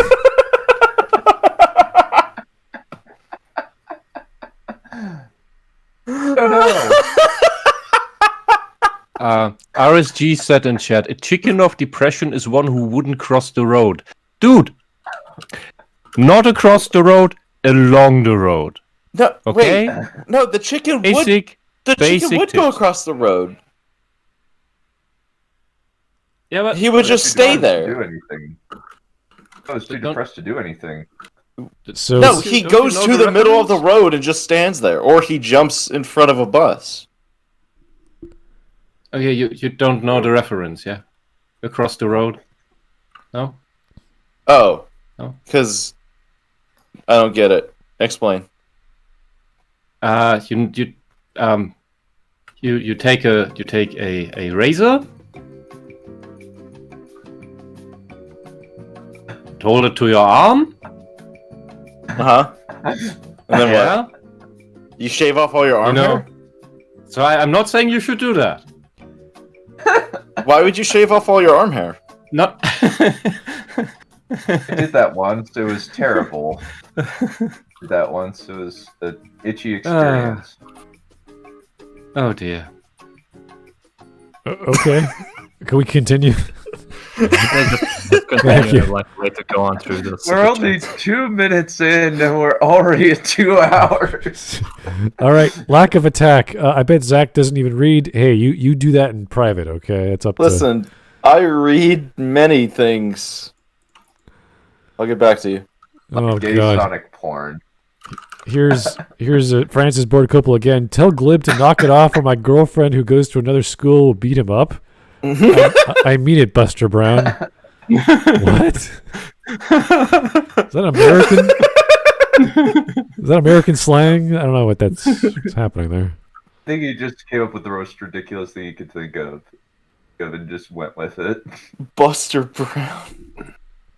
All right, here's Glib again, torturing Smud Boy, but also giving him steak money. You're giving me 70% steak money, but thank you anyway. That's true. Cheese money. It's just how YouTube works. Can't fight the system. That's how it goes. 360. My favorite cheese is Asiago. How about you? I have some Asiago in the fridge. I'm Italian. It's a common staple of cheeses. Pecorino is one of my favorites for Italian cheeses, but Parmigiano Reggiano, of course. Piave is a big favorite of mine. I just have some ricotta because it's Friday. And it's only fresh on Fridays. The place I go to makes it fresh every Friday morning. So, yeah, I have lots of cheese in the house. Anyway. Cheese. Here's Glib. Again, Glib, I don't know what you're... Glib, you could come into the stream, you know. You don't have to super chat all the time. Anyway. Glib, I bet Zark, the fake reader, smells like Asiago. That is offensive to me and all other... readers of cheese. Well, if you're reading, you're also eating cheese. I mean, that's just how it goes. You're eating cheese. You're sipping wine. You're having beer. I don't like wine. You don't like wine? Well, it's either beer. It's rough. It's coarse, and it gets everywhere. No fan of cheese unless it's on pizza and saturated with grease. Okay. I mean, everyone Don't has just always shatter your wine glasses on the floor and complain about humanity. Okay. I don't like wine. I don't know why. I feel like I should. It's one of those things that everybody seems to like, and I hate it. It's a preference. Like any alcohol, it's a preference. That's fine. Okay. I want to be fancy, Smud. I just want to. Beer is fancy. Beer is very fancy. Too bad I don't drink the fancy beer. Oh, you drink the American lagers. There we go. I want to. So there was one beer a while back. It was Wild Blue. That was my favorite beer that I've ever had in my life. Okay. And it was just this blueberry beer that tasted like fucking Kool-Aid. And it was also like what? It was also like, I'm not even kidding, dude. It was like a fucking, what was it, an 8% or something? It would get you fucked up pretty quick. Oh, that's nice. So I would just like burn right through it. That sounds like a wine cooler, but okay, that's fine. Yeah, well, I would drink it all the time during our D&D nights. Oh, all right. I mean, how have I been away and actually just finished doing my laundry and come back and we still not moved on in the video? Last super chat. Let's go. Just to suffer. Thank you, Zach. Lack of attack. Bully Zach till he knows how to read. I think Zach knows how to read. Thank you, lack of attack. I think we don't have to explain that to him. I mean, it's mostly his taste. He knows his words and letters. Mostly his taste. Hey, Smud, let Glib in. He's asking for it. Oh, okay. No problem. He's asking for it. He was very nice. Very nice indeed. It's very cool, Anakin. Very cool. What's up, Glib? Glib! Glorb. Glib. Glib? Glorb? Has light and dark. Glib? Have you proven that Zach can read? We've never seen Zach read. Oh, well, I can prove it real quick for you. All right, so. No, you can't prove it. No. They arrive to the bedroom. Bulma opens the door and letting themselves inside the room and closing the door. Bulma turns to face Sonic and gets close to Sonic. She then presses her lip against Sonic's lip and performing a kiss on the lip. No, that's not proof. That's not proof. How do I know that you don't have your? How do I know that you don't have this memorized? Sonic instantly returned the kiss and wrapping his hands all around Bulma's hips as the two then embrace. Zach, that is just the words. Where's the emotion? You need to. This degenerated so fast. This is great. Well, it's getting quite crowded in here. No. I'm just laughing at this whole stupid situation. I just wanted to say that I love the idea that comedy doesn't age well when it's really that progressive sensibilities don't age well. It's like if you think that if you don't think things are funny, then nothing's funny. You know what I mean? That's what's happened to him. He's like, I can't laugh at this because somebody's gonna have pain. Somebody's hurting. It's like, yeah, comedy's based on laughing at pain. That's the whole point. That's the catharsis. It's like when you're crying. Have you ever seen somebody crying and they're letting out all this emotion and someone goes, stop crying? You know what I mean? That's not what most people think. It's usually get it all out. Now, when somebody's laughing, have you seen anybody come up to them and be like, stop laughing?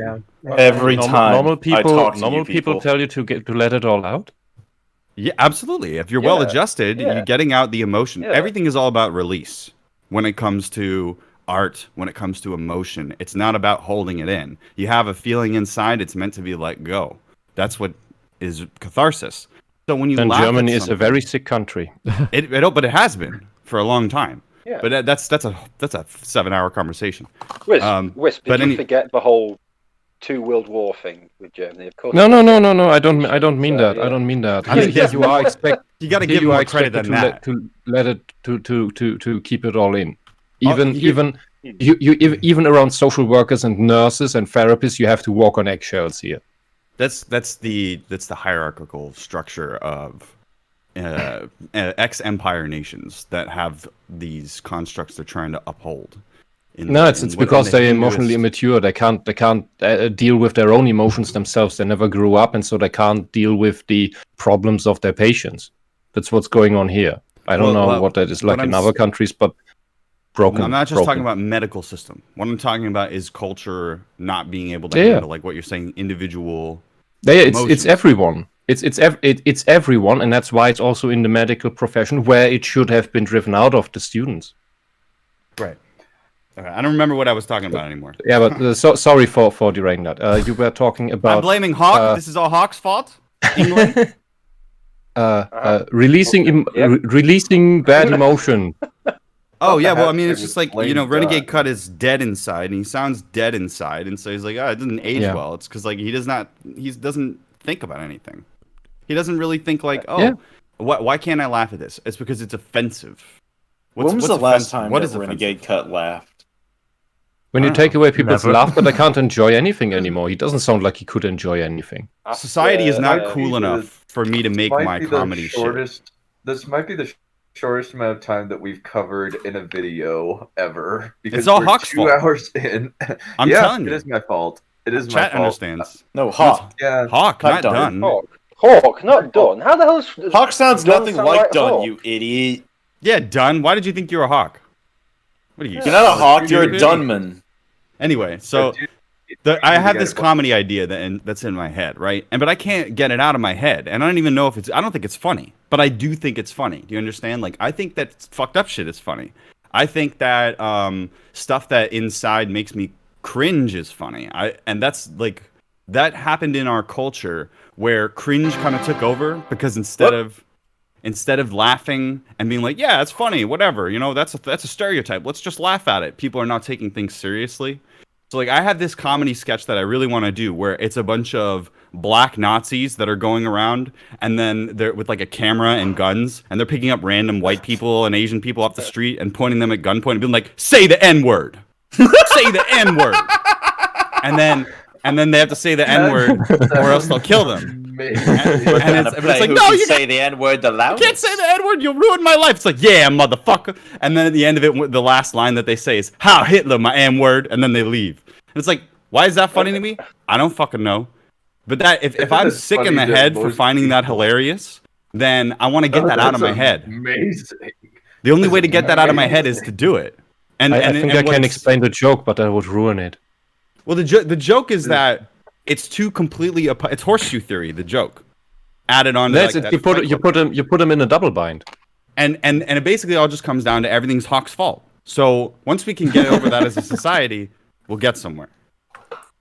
Yes, I agree. Once we can come together and fucking murder Hawk, I think. No, we don't have to murder him. We just need to bully him. Well, you bully me. Just castrate him. You do not know the way. You deserve to be bullied by the Okay, devil. okay, Dunn. You do not Jesus Christ. Yeah, okay, let's bully him. Dunn's there. Let's just cut his balls off. Okay. Is that what they do down in the morning? Yeah, cut his balls off. Oh my God. Gee gosh, Jeremiah, we have to tear his balls off now. I'm just like everyone's just laughing, joking, and Dunn's like, I wasn't joking. Let's just cut his fucking balls off. Come on. I love the irony that this the most unfunny video we've seen in a while, covering a topic that claims that comedy is not funny anymore, turns us into the funniest stream of all time. Because they don't know comedy. I love it. It's like what Patrice O'Neill used to say. It's like the attempt at humor disrespect those women or something. No, the attempt is more important. Subjugate those hoes. Being funny. You have to be. If people don't have the opportunity, those women. Hoes in this house. Well, what the fuck are you guys talking about? Subjugate them hoes. Hoes. Yeah, I know. That's a Patrice O'Neill bit. But the point that I'm trying to make here is that he went on Fox News, and they were talking about how Don Imus said nappy-headed hoes, and all these people are fucking gone. Don Imus isn't relevant. Patrice is dead. The person involved in now women's action, it's all gone. All the serious shit is gone. But that comedy bit where Patrice is talking to this woman, if you look up Patrice schools broad on funny, that's gonna live forever because the laugh doesn't age, because the humor doesn't age, because humor is an archetype. People say comedy is subjective, because comedy is subjective to the current situation, because you're trying to laugh away something that's giving you pain. But the problem is that pain, just like the pain that you feel when you're playing the blues, comes out when you're listening to somebody doing comedy. It's all a musical act. It's just you're evoking humor instead of evoking rhythm. It has a rhythm, but it's evoking catharsis through the release of laughing at something in society that's a problem. And that gives us greater consciousness and awareness. That was the point of comedy the whole time. It's not to be your socialist propaganda deadpan thing where everybody laughs at the scarlet letter fascist guy. That's not comedy. That's propaganda. And you remind me of something very important about all this topic, which is that the socialist propaganda that Renegade Cut is doing here as well is taking away dark humor, black humor from us. And if there's one thing that people in dark places need, it is black humor about themselves, about their own conditions, whether it is depression, whether it is cancer, whether it is whatever you can imagine, whether it is having lost a limb. The people making the most jokes about these very things are the people afflicted by it, and they need it to cope and to get better. Because if you can't learn to laugh about these things, they will tear you apart and into an early grave. Yeah. And socialists forbid us to laugh at our own problems. But only by laughing about our own problems is how we can learn to live with them, make peace with them, overcome them. And this is why trannies laugh about tranny jokes as well, and need to.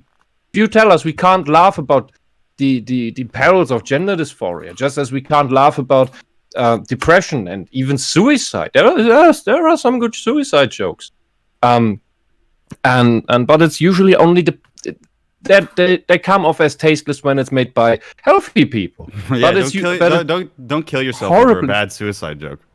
Yeah, yeah, but they're hilarious when made by people who are suffering from the very thing. That's correct. Lack of attack. Wisp loves to hear himself tangent. Yes, he does. I'm just happy. Here's the thing: if we could find a way to harness the power of Wisp's tangents, we could probably fuel half of Germany. Maybe just West Germany. I'm not sure, but high energy tangents. And also, by the way, and we that's could all finally Hawk's export fault. energy again. I'm just Hawk. Why aren't you telling Wisp to shut up? Glib, I'm just happy we're finally on the same stream. I've been trying to avoid you because I get stuck under your tangents.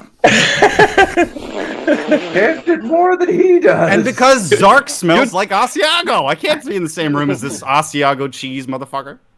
You're just scared of the pressure. I'm being transphobic. You're just being scared of being turned into a shiny diamond. You can't handle the truth. I'm scared you're gonna turn my penis into schnitzel. Schnitzel? That's more of a sausage thing, I think. Rada. I understand that reference. Back to the video, schnitzel. Amazing. I'm not your boyfriend! Also, schnitzel is pig meat, and I don't think you're a pig. Did we kill Smudboy? Oh, Is I'm fine. he dead? Probably. Oh, he's alive. He's barely alive. Okay, he's hanging on. It's like, He okay. hasn't pulled the trigger just yet, Glib. All right, Somebody we're good to somebody give him the herbs. Yeah, we're good to go. Yeah. Okay. Here's some old super chats I forgot. Bully Zerk until he knows how to read. Okay, come on. Zerch. Yeah. Search. Zarch. Zurich. No, that's not right. Zark. Joe Crazy. That moonshine seems like a good idea right about now. Yeah, I know. That's what happens when you watch Renegade Cut. Mike Testa is Renegade Cut the Bullwinkle fan from Quantum Leap. Salt. Renegade Cut streams are always my favorite because he's just such a side sack, and he's always just like A side sack? I went to Liberia and I saw them shitting on the beach, and it made me sad, and that's why socialism is good. It's like, shut the fuck up, dude. What about Maggie May? Maggie May's amazing. What about Maggie May? Shit in the what? Oh, Glib. Fuck, Mary, kill. Maggie May Fish, Anita Sarkeesian, and Lindsay Ellis. I'd fuck Maggie Fish because she's pretty, guys. Absolutely. Would it be a hate fuck? fuck? The neurosis right out of her. No, I it'd think be that's very a type loving. thing. She's a sweet girl. I understand what she is. She's a nice person. I I don't want to understand. bully her. Anita K. Mm-hmm. And Okay. then I would marry Dunn. Plenty with good books to read, I guess. You can read me bedtime stories. And make me warm milk and like fit my armor correctly and stuff. It'll be cute. There you go. Blue milk. Oh. Yeah, I'll make you lots of meat and pizza. Oh, you Yeah. definitely will be bringing the meat. Don't worry. Exactly, Smud. How do you like that? Dunn's giving me his steak. What are you not getting here? Done on the top. I accept all forms of lifestyles on this podcast. But I can't support Hawk. He's the problem here. Okay. I'm sorry. I'm so sorry that I chose you at random to make fun of. I just needed somebody. It's fine. Don't worry about it. I'd choose me as well. Wow. You have to laugh at Hawk. You apologize to Hawk's Hawk, expert. but you won't apologize to Zerg? Well, Hawk did nothing wrong. Yeah, We what all- did I we do all- wrong? Name 5 things I did wrong. Go. Exist, Soundboard. persist, Can't read. subsist, resist, The thing is, and not desist. the thing Why? is, Like 3 of those are the same thing, you dumb cowboy. All right, I can hear Smud Boy's soul screaming in my head. So let's get back to Yeah, let's keep going. I've been looking at Quantum Leap for the last 20 minutes. Yeah. Let's go. Donald P. Bell. In 1994 comedy Dumb and Dumber, Harry and Lloyd are accidentally responsible for the death of their criminal companion. They feed him peppers, not realizing that he has a condition that would make this fatal. Upon his death, Lloyd looks up at the diner and says, Check, please. This is an example of an overused line in a comedy movie.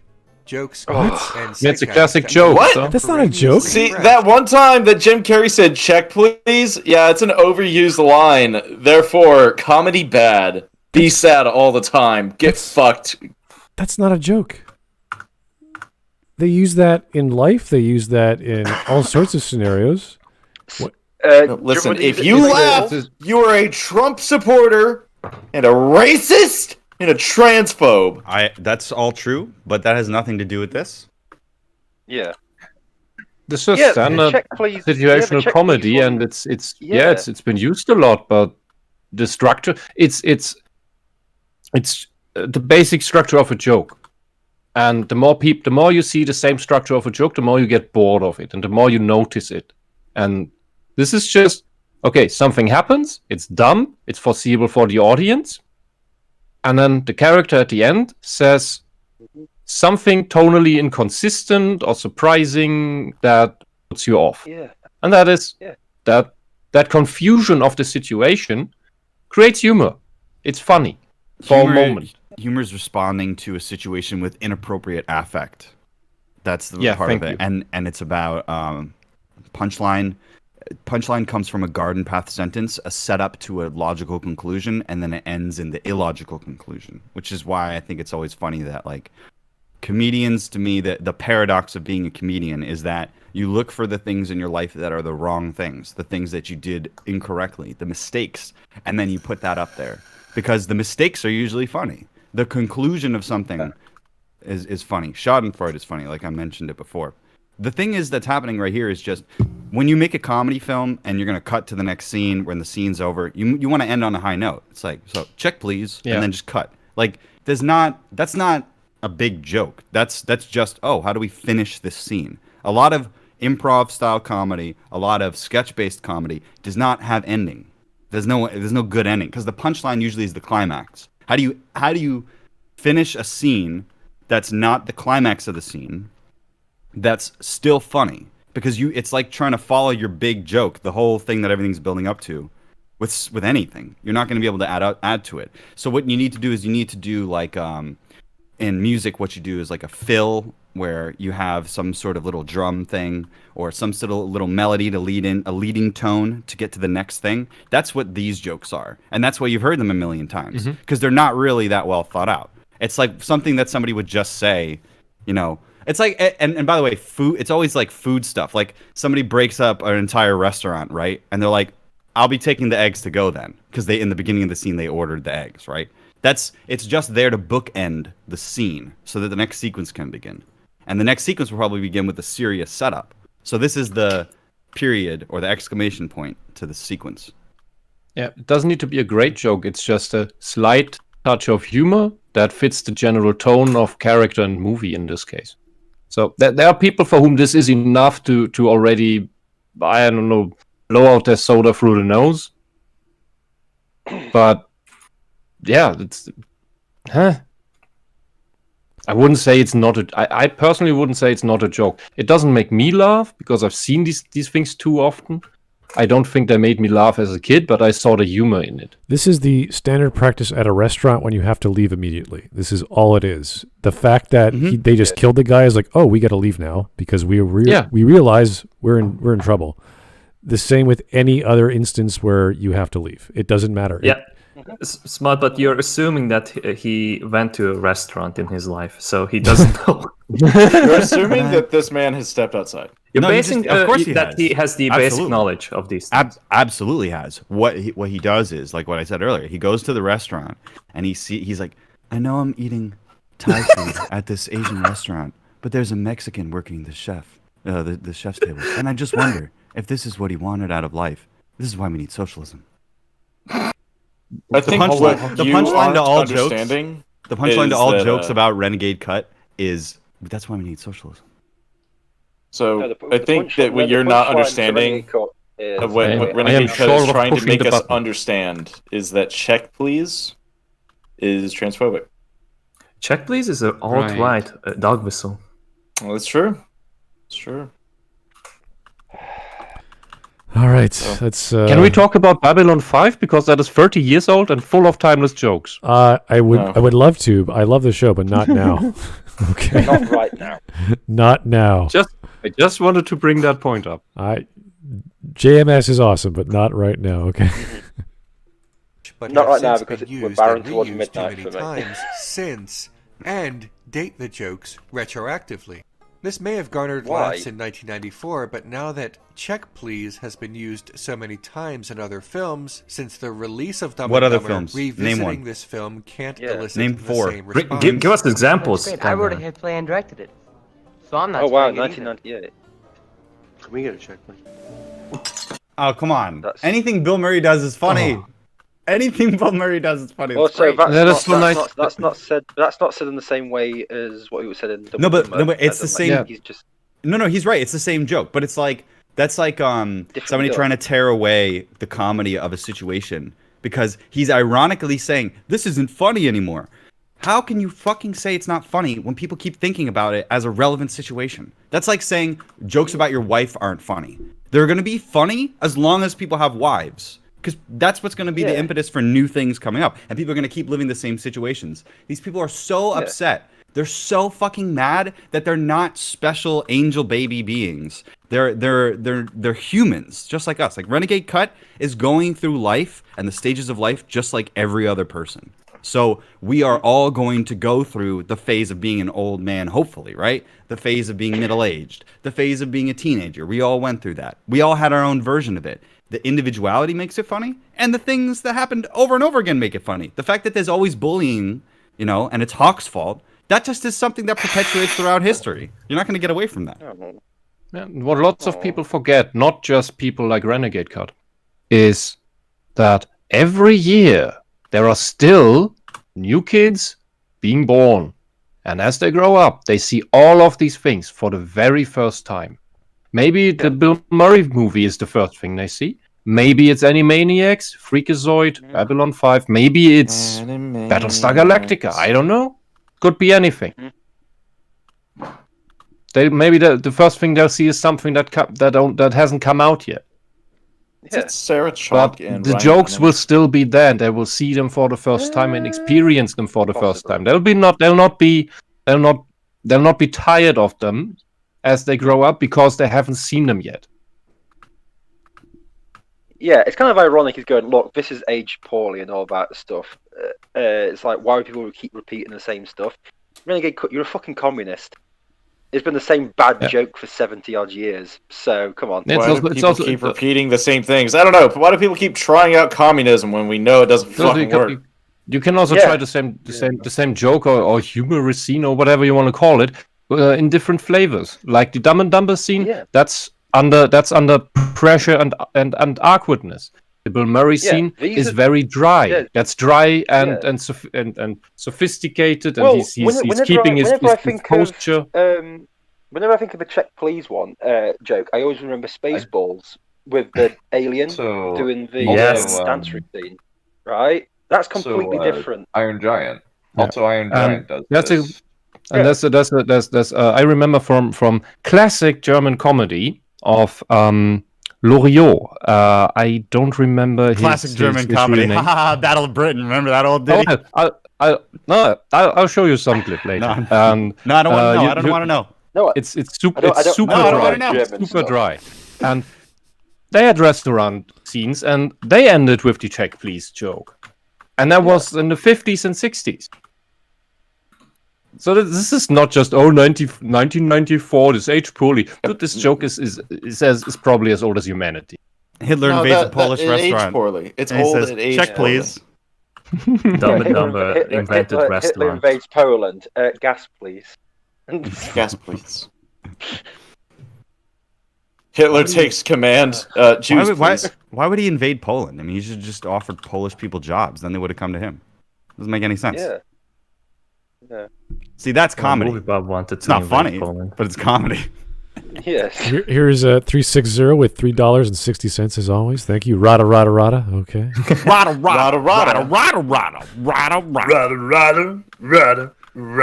Well, Schnitzel, you're getting crazy again, Schnitzel. Rada. This is Hawk's fault. Every word Schnitzel says is the N-word. Yeah, Jesus let's keep Christ. going. Yeah. You guys need to get out. Christ. Eat some schnitzel. It's fantastic. It really is. I enjoy Schnitzel. Yeah, because he's racist. No. Yes. No, because it's breaded and delicious and fried. Some potatoes and pierogies. I don't know. He looked like a rock person. He didn't look breaded. Check, please. Anyway, here's Mike. here's Mike Testa's. See, it's funny. Get fucked, Renegade Cut. I don't even have to be in a restaurant to use that joke. Rada. Rada. Check, please.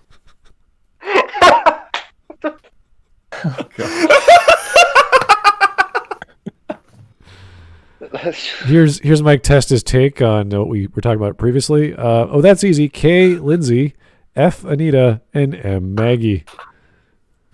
That question always made me uncomfortable. It was like, I get it. You would never be able to watch RoboCop ever again. No. For some reason, I still can't escape being 12 in like elementary school or high school, whatever I was back then. That was like 70 years ago. But those things are like that's the kind of conversations people have on the playground. You know what I mean? Like stupid. Like, do you remember the like little dream catcher things or whatever the little games that people used to play? It's all like little elementary puzzle school. thing. Yeah, exactly. I don't even know what that's called. It's 80 years ago for me now. But That got brought to my attention, by the way, Glib, because of a show on Netflix. I think it's called The Sinner. It's pretty interesting. Check it out. Well, let's finish off this Renegade. Great cut. Here's GBOF Sid, last super chat. Why did chicken cross the road? Okay, is that a Russian way of putting it? This why we need socialism. Why did chicken cross the road? Because he was the hero of socialist labor and wanted to improve the conditions of his fellow proletariat. Spaceballs has my favorite check please bit. Yeah. All right. Oh wait, is that where the xenomorph pops out of the Yes. Oh yeah, right. Yeah. Wonderful. Hello, my baby. Hello, my honey. Check, please. What did he have? Oh, he had the special. The special? Oh, that's right. Yeah. Yeah, Check, exactly. That's Spaceballs, yeah. Yeah, Spaceballs. Yeah, he actually got John Hurt. He got John Hurt to do that scene as well. Yeah, that's why it was so great. Yeah. I need to rewatch Spaceballs. God damn it. That's a funny movie. So great. And it's ancient. It's so great when Son of the Mask does really the same thing with the And it has a creepy wonderful CGI score. baby. Hawk, do you want to watch Spaceballs? With someone else, yeah. Ever heard of some? Yes, I will watch it afterwards. What are you going to be doing? Check, please. Well, it's a good thing my name is Zerk. Zach wants to know if you... Zorch. Work is a social construct, Zach. Mind your manners. Learn your my pronouns. Well, Bulma start to moan into the kiss tongue, and feel very I'm gentle done and with soft, this. and Sonic went on to slide his hands down to Bulma's Oh, rear. Zach, no, seriously. This is why I wouldn't want to watch Spaceballs with you, because halfway through it, you'd start talking about fucking Sonic. Oh my god. I'm not trying to I'd fuck literally Sonic. I'm trying to read about Sonic fucking Bulma. Why? I don't care. Why? Because it's hot. Let's Glib. get on with the video. Dear Lord, let's get on with the video. This is why, you know, even though it's Hawk's fault, I'm still on his side. Chat, Team Billy, Hawk, Zach, Team Hawk. Zorch. Billy, this is Zerchoff. Zorch. Zergen. Check, please. In fact, one could argue that by the time Dumb and Dumber made this joke, it was already overused. It was done in So I Married an Ex-Murderer a year Oh my god, it was prior, done in your mom. I don't know. Who Robin Hood cares? Men Who in cares? Tights in the same year, and many times before this, including twice. Why did this Movie. character die in a But movie? it's Didn't they know awesome. they already did that in Yojimbo? They already had characters die in the first movie ever made. Variation to it. Yeah. The same joke, told differently or told with some kind of twist, can mix it up, but Check Please happens with such regularity and such consistency that it is You've literally amazing shown that 4 masses different on the debate. versions of the In fucking... 2020, audiences Oh, will fuck rarely hear Check Please as a comedy line because comedians and writers have wisely moved on. What do you mean wisely moved on? Hack jokes are always there. Well, you I pull can't it accept off. it from the person who said that Laughing goes is involuntary. Busters and as a formula, 1016 it is a relies good on movie. surprise. An overused What? Awful. Surprise? Am I surprised by a line of dialogue I've never heard before? Do you want to hear the most annoying sound in the world?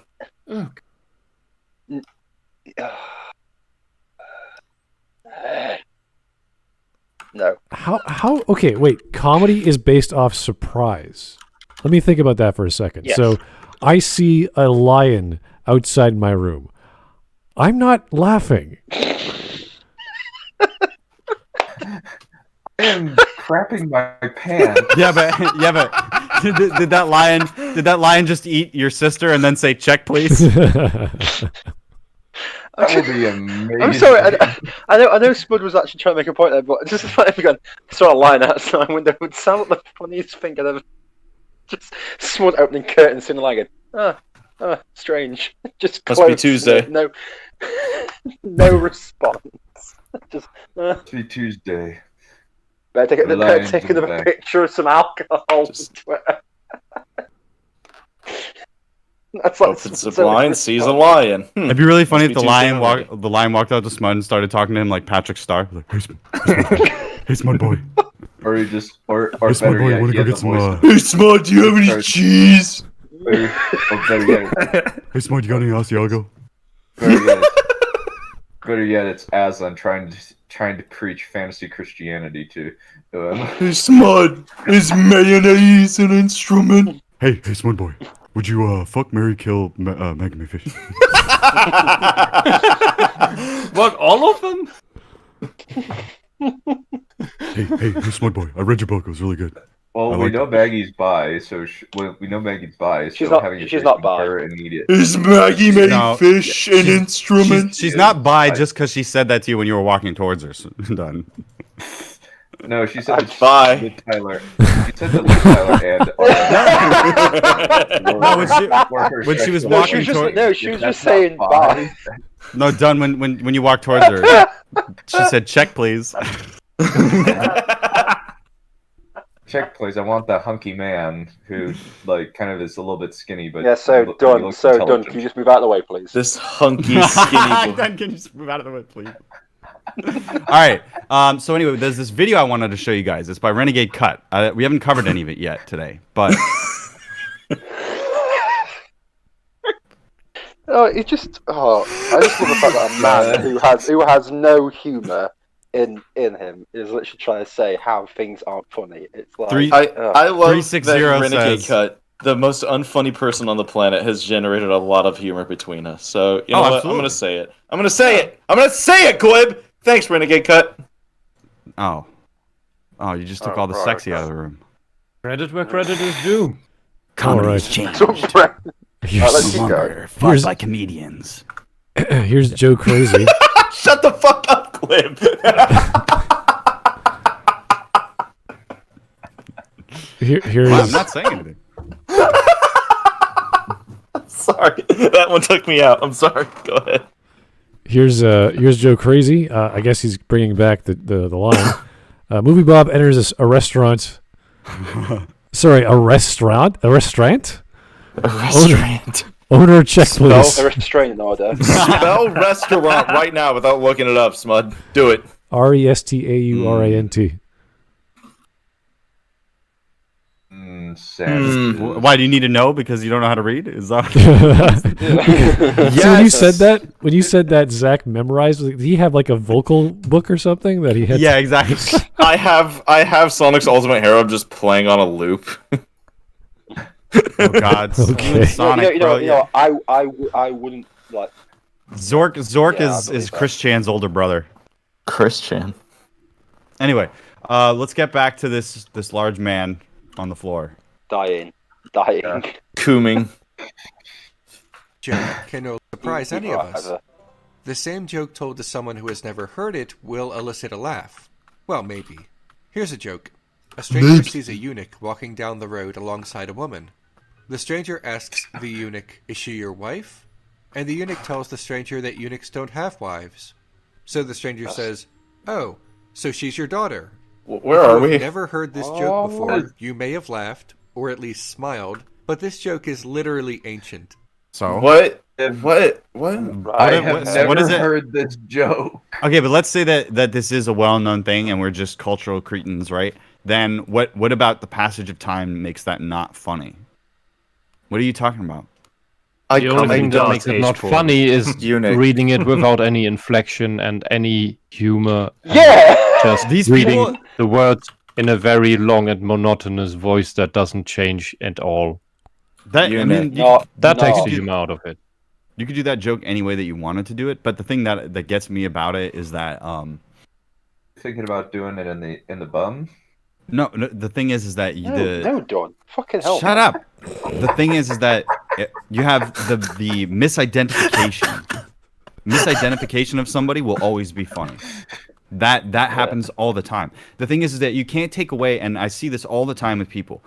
Teaching somebody how to write is difficult. Teaching somebody how to film something is difficult. But it's less difficult than trying to teach somebody to be funny. Some people are just funny because they can find the humor in the situation, but being able to recognize what that is and teach it is very difficult. And when you have somebody like Renegade Cut coming out and saying, this joke is ancient, that's not helpful. The mechanics of the joke that are there are ancient and still useful. It's like saying that that we should only be shitting in toilets, right? Because that's high tech, that's modern. And therefore, we should not know how to dig a latrine. As if there may never be a situation where we need a hole to dig to go take a dump in. Like, that could never happen again. You know what I mean? As if there would never be a situation where there would be a comedy situation where somebody would misidentify someone as a husband and then a father. Right? That's finding the humor in the situation. That's finding what's funny about a misidentification. And that's not going to change. That mythic archetype is going to keep playing out over and over again, no matter what age you're in. And that's why I hate that people are like on this progressive tip, because they're basically denying the fact that it's always the now is always the moment. Things don't really change. Shut the fuck up. You know what I mean? So what happens is that you have to have people that are able to recognize the repeated effects of living in the human form and going through the human cycle of life and death. And these jokes will always come up. So just accept it and get over it, Renegade Cut. But one thing that I'll add is Renegade Cut can literally make anything unfunny with that tone of voice. He could literally, he could make even a Monty Python sketch unfunny if they talked like he did just then. Your like, father was it the parrot sketch. And your mother Yeah, smelled the of parrot elderberries. sketch, which is supposedly a really famous comedy sketch. He could make that the least funniest thing in the whole world if they just spoke in the same monotone that Renegade Cut speaks in. This I'd like to return this parrot.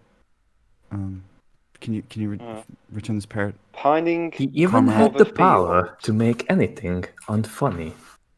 He sounds so devoid of emotion that I'd suggest he'd see a therapist, really, or doctor, any doctor. Could you even in Holy Grail with the peasants in King Arthur? I didn't vote for him. He could make that boring. He could make that boring. We don't go just there. Because it's a silly place. Just because some watery tart. Or like the rabbit scene, the murderous rabbit. Yeah. Like, because like they would like think like, oh no, we cannot send like any people of color there.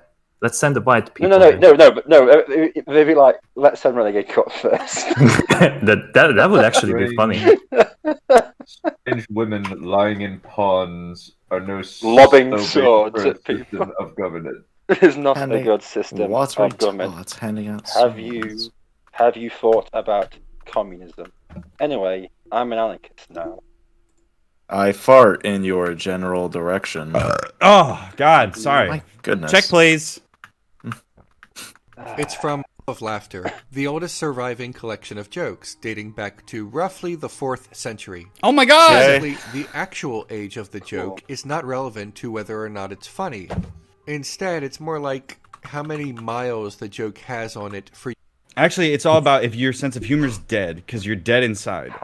Do you think that funny shit is funny or not?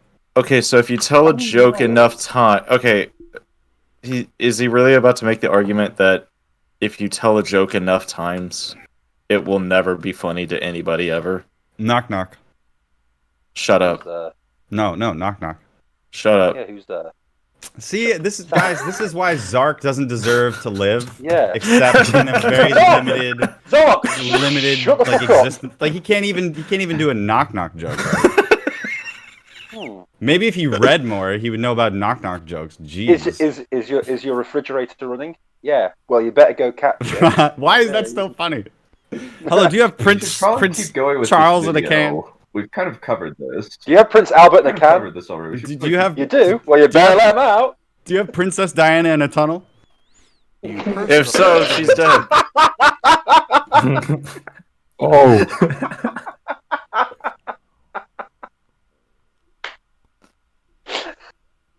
Too soon. Princess too soon. Diana will forever live in my heart. Whether or In the not- No, top. because I remember that picture of Princess Diana. That looked like You're not allowed to laugh at that. That's offensive. You know that, right? I'm allowed to laugh at it. I'm Do you, British. do you have a license for that laugh? You got a license for that laughter. You're It was importing made for unlicensed taxpayer money, American so humor. Essentially, he did contribute to it. Didn't he? Oh, that was. You got a license for that laughter. No, the joke is with Princess Diana. It's like they made a collage app for her, and one person just said, "Look, they take the picture after the car crash." You hear about this is what Semantic Dragon says. You hear about the fire at the circus, Glib? The flames were intense. Love it. Love it. Yeah, they really burnt down the house in that performance. Mark, Very, I need very you to explain. Uh, I need you to explain Oh, this meme God. you posted. Zach, during the stream, my goals are beyond your understanding. In a culture and whether or not the support is gone. Check, please. The joke itself. My goals are was beyond never your understanding. bad. It's only been used and reused so many times that it has gained a kind of cultural normalcy, a neutrality. What's wrong with Something that? that is not surprising and therefore What's wrong with that? not funny Okay. anymore. Oh, The it's joke- not funny because No, it's not no, no, surprising no. because it's normal. Does this guy understand regular doesn't- stand-up comedy? Like people that just explain what's going on. How in their many life times that's have we funny? repeated check please during the stream? Not No, enough. Not enough. I These agree. jokes also build anticipation. When you know the pattern, you know, Also, oh, this line is going to come, this line is going to come, and then you can either But how do the know- but how line do you and know it's what line's fine, gonna come? or How you know- do, but You the don't, first time you watch don't. it, or you first time do watch the something movie, else How instead. do you know Jim Carrey's going to say check please? You when don't. he That's why it's finds funny. out the guy's dead. That's why it's funny. Oh yeah, but I've watched this 200 times and I know he's going to say it. Look, if you don't think Well it's funny, done. You No, watched I the don't mean the movie. same. I don't mean the same movie. I mean, for example, if you take Wile E. Coyote and Roadrunner, it's always the same joke. Every that's sketch true. is That's the same. It's the exact same joke, played out differently. Yeah. And you always know what's going to happen. And what's the deal with you don't airplane know- food? Yeah, you don't know how exactly, and that is part of the joke. What's the deal with airplane food? It's never made out of airplanes. Let's keep going. Keep going, shall we? On its Should own, only the have been a vacuum few minutes. separated from this overuse is pretty funny and follows a basic theory about humor that being funny often involves the realization of incongruity, a mismatch Yeah. between a concept and Okay. a situation. Yeah. Check please works as a joke because of the incongruity of concept and situation. What? The concept is that saying check please in a restaurant is a neutral ending to the dinner and is precipitated only by the No. meal being complete and with no other contributing you didn't- factor. How is that funny? That's not the joke. The joke is that after a bunch of disaster, after destroying the restaurant or after causing a ruckus, he's just trying to be cool about it, like everything's normal. And if that's the case, that he understands that, how is that not funny? It doesn't check please doesn't even have to be the joke. That's just the restaurant version of that joke. You can do that joke a million times. It's usually at the end of a caper. It's like, all right, we gotta leave now. Remember the Family Guy, the thing where they had the meme over and over again, where he said, "Well, it's about time for me to hit the old dusty trail." That's the exact same joke. It's like, I just fucked up. Now it's time to go. Looks like Team Rocket's blasting off again. With Blazing Saddles. Now I'm going to do an impression of Jesse Owens and runs off. It's just there's just different ways of doing it. How does this guy fucking Usually up the simplest fucking joke? Because he has no sense of Situation. humor. He's got no sense of humour. The What? guy's dead on the inside and outside. In order to understand jokes, you need to have a funny bone at least. It's one of those cultural critic things where it's like, all right, now you do humor. Can you Renegade Cut? Can you perform any comedy? Can you make me laugh? Can you perform a humor, please? Yeah, do a joke. Tell me a joke and make me laugh. Funny. You're such a Make it master funny. and expert of what you're It's talking one about. thing to try and explain why something's funny. It's nothing to analyze it and go, oh, this is what makes this particular joke funny. It's like maybe you can get away with understanding that particular joke at that particular style, at that language, at that volume, at that time of the year. Maybe. But what the hell is he even saying? This time of day? Is this place?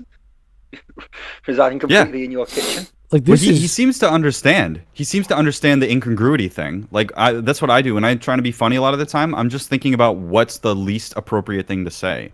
What's the thing that is absolutely not appropriate in this context? And that's what the check please thing is. It's very basic. Yeah. It's like I could just be like, "Oh no, that's awful. They're bullying that Anita Sarkeesian. What a she's just trying to get more women in video." Like, no, that's not funny.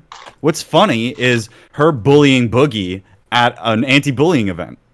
It's called dramatic irony, and it's pointing that out and making that into another circumstance that's funny to people. And it goes, "Oh yeah, you're right," because I'm making a point with people's emotions. When you're making a joke that has a factual value to it, you're giving people a good feeling and you're telling them something.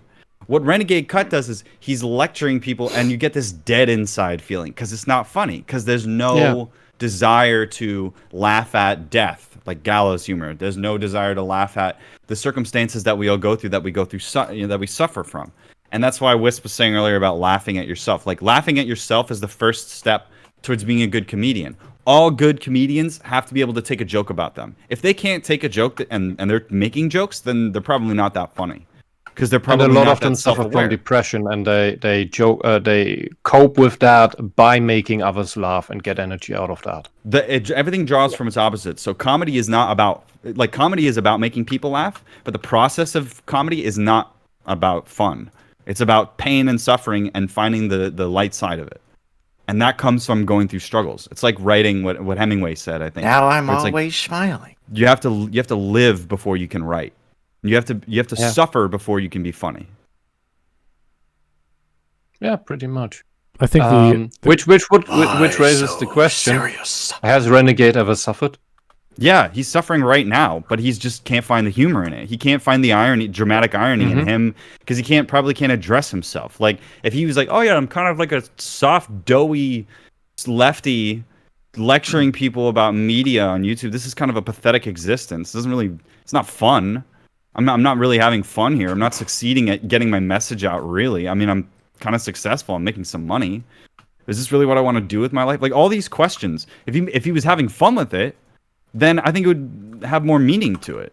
That my favorite people, most of what, like YouTube commentators and people that do analysis stuff, they're not trying to proselytize. They're just trying to have fun. That's why Mr. Medicare is my favorite, like, of all time. Part of the, because he's just a guy that's trying to be sane. His political, he doesn't give anybody rope to hang himself with. But Renegade Cut is as one of those people where they're using their ideal self and projecting it out so far that the real self is not present. So they don't feel organic. It doesn't feel like he's really there as a person. Like, where's the humanity in his what he's saying behind his analysis? How is this information going to help you as a comedian? It's not. It's going to hinder you. Seems like when you make when you can laugh about yourself and your own errors, mistakes, shortcomings, and all of that, which is part of the getting better with it, getting over it, and so on. As I said before, as you said before, that is, when you do that, you are burning your own dead wood. You're burning parts of yourself that are old and decrepit and useless and just weight that keeps you down and keeps you from moving forward. And maybe he clings to all of that dead wood, can't move forward because of that. I don't know why he's so absolutely emotionless. I'm going through very hard stuff for the past 3 years. I have days where I'm so exhausted, I can't enjoy anything. I can't feel anything. Zach, could you vape quieter? Could you shut the fuck up? Let's keep anyway. Which one? Wait, is my hotkey not working? I wanted to get to a point. Yeah, just finish it. Go, Finish it, go. Wisp. Okay. Kill the Okay. point. Yeah. Okay. Check, please. It's just despite. Well, I go through these days where I really can't. I can't distract myself with anything because there's nothing to enjoy, because I'm so depleted. I'm exhausted. Not a depression. It's absolute exhaustion. But he But Renegade Cut always sounds like he never feels anything, and that doesn't sound healthy at all. And there's an issue behind that. And personally, I've dealt with therapists. I've met a lot of patients. I deal would with recommend him therapists to too. see one. The To see one. old school I've met way. bad therapists, very bad ones, if a couple good ones. So you need to be you need to try around. It's like wine, whiskey, beer, whatever. Or you could be like me and go into the desert with a shaman and take combo frog medicine and bufo toad DMT, which is based. I love that. There are other ways. Yes, there praise are other the ways. Some ancestors. people- Thank you, Mother Earth. Thank you, Father Sky. Hey, dude, that's pretty based. I think that's called freebasing, not based. No, but seriously, you know, it's like there's a great Stone Toss comic where it's like, forget therapy, forget like talking about all your problems. Just go lift. Just go do something with your fucking life, because that's what everybody's problem is that they feel I'm dead inside. All I do is sit on the computer and play my video games and watch TV and do stupid retarded shit. Just go out and do some stuff. Just live your life. And I'll tell you that's the part. And when the difference check between a good- comes, you're paying. Yeah, but look, that's the difference between a good and a bad therapist. The good therapist, when you have a depression, will not give you pills. First thing he will tell you is work the fuck out. I can't work stand. out, do I can't. something. Too much head case talk on this, man. So yeah, you but gotta have a lighter sensibility of it. Yeah, that's good. That's good. That's good. Because there's lots of people who don't need therapists or any of this crap because they figure it out themselves.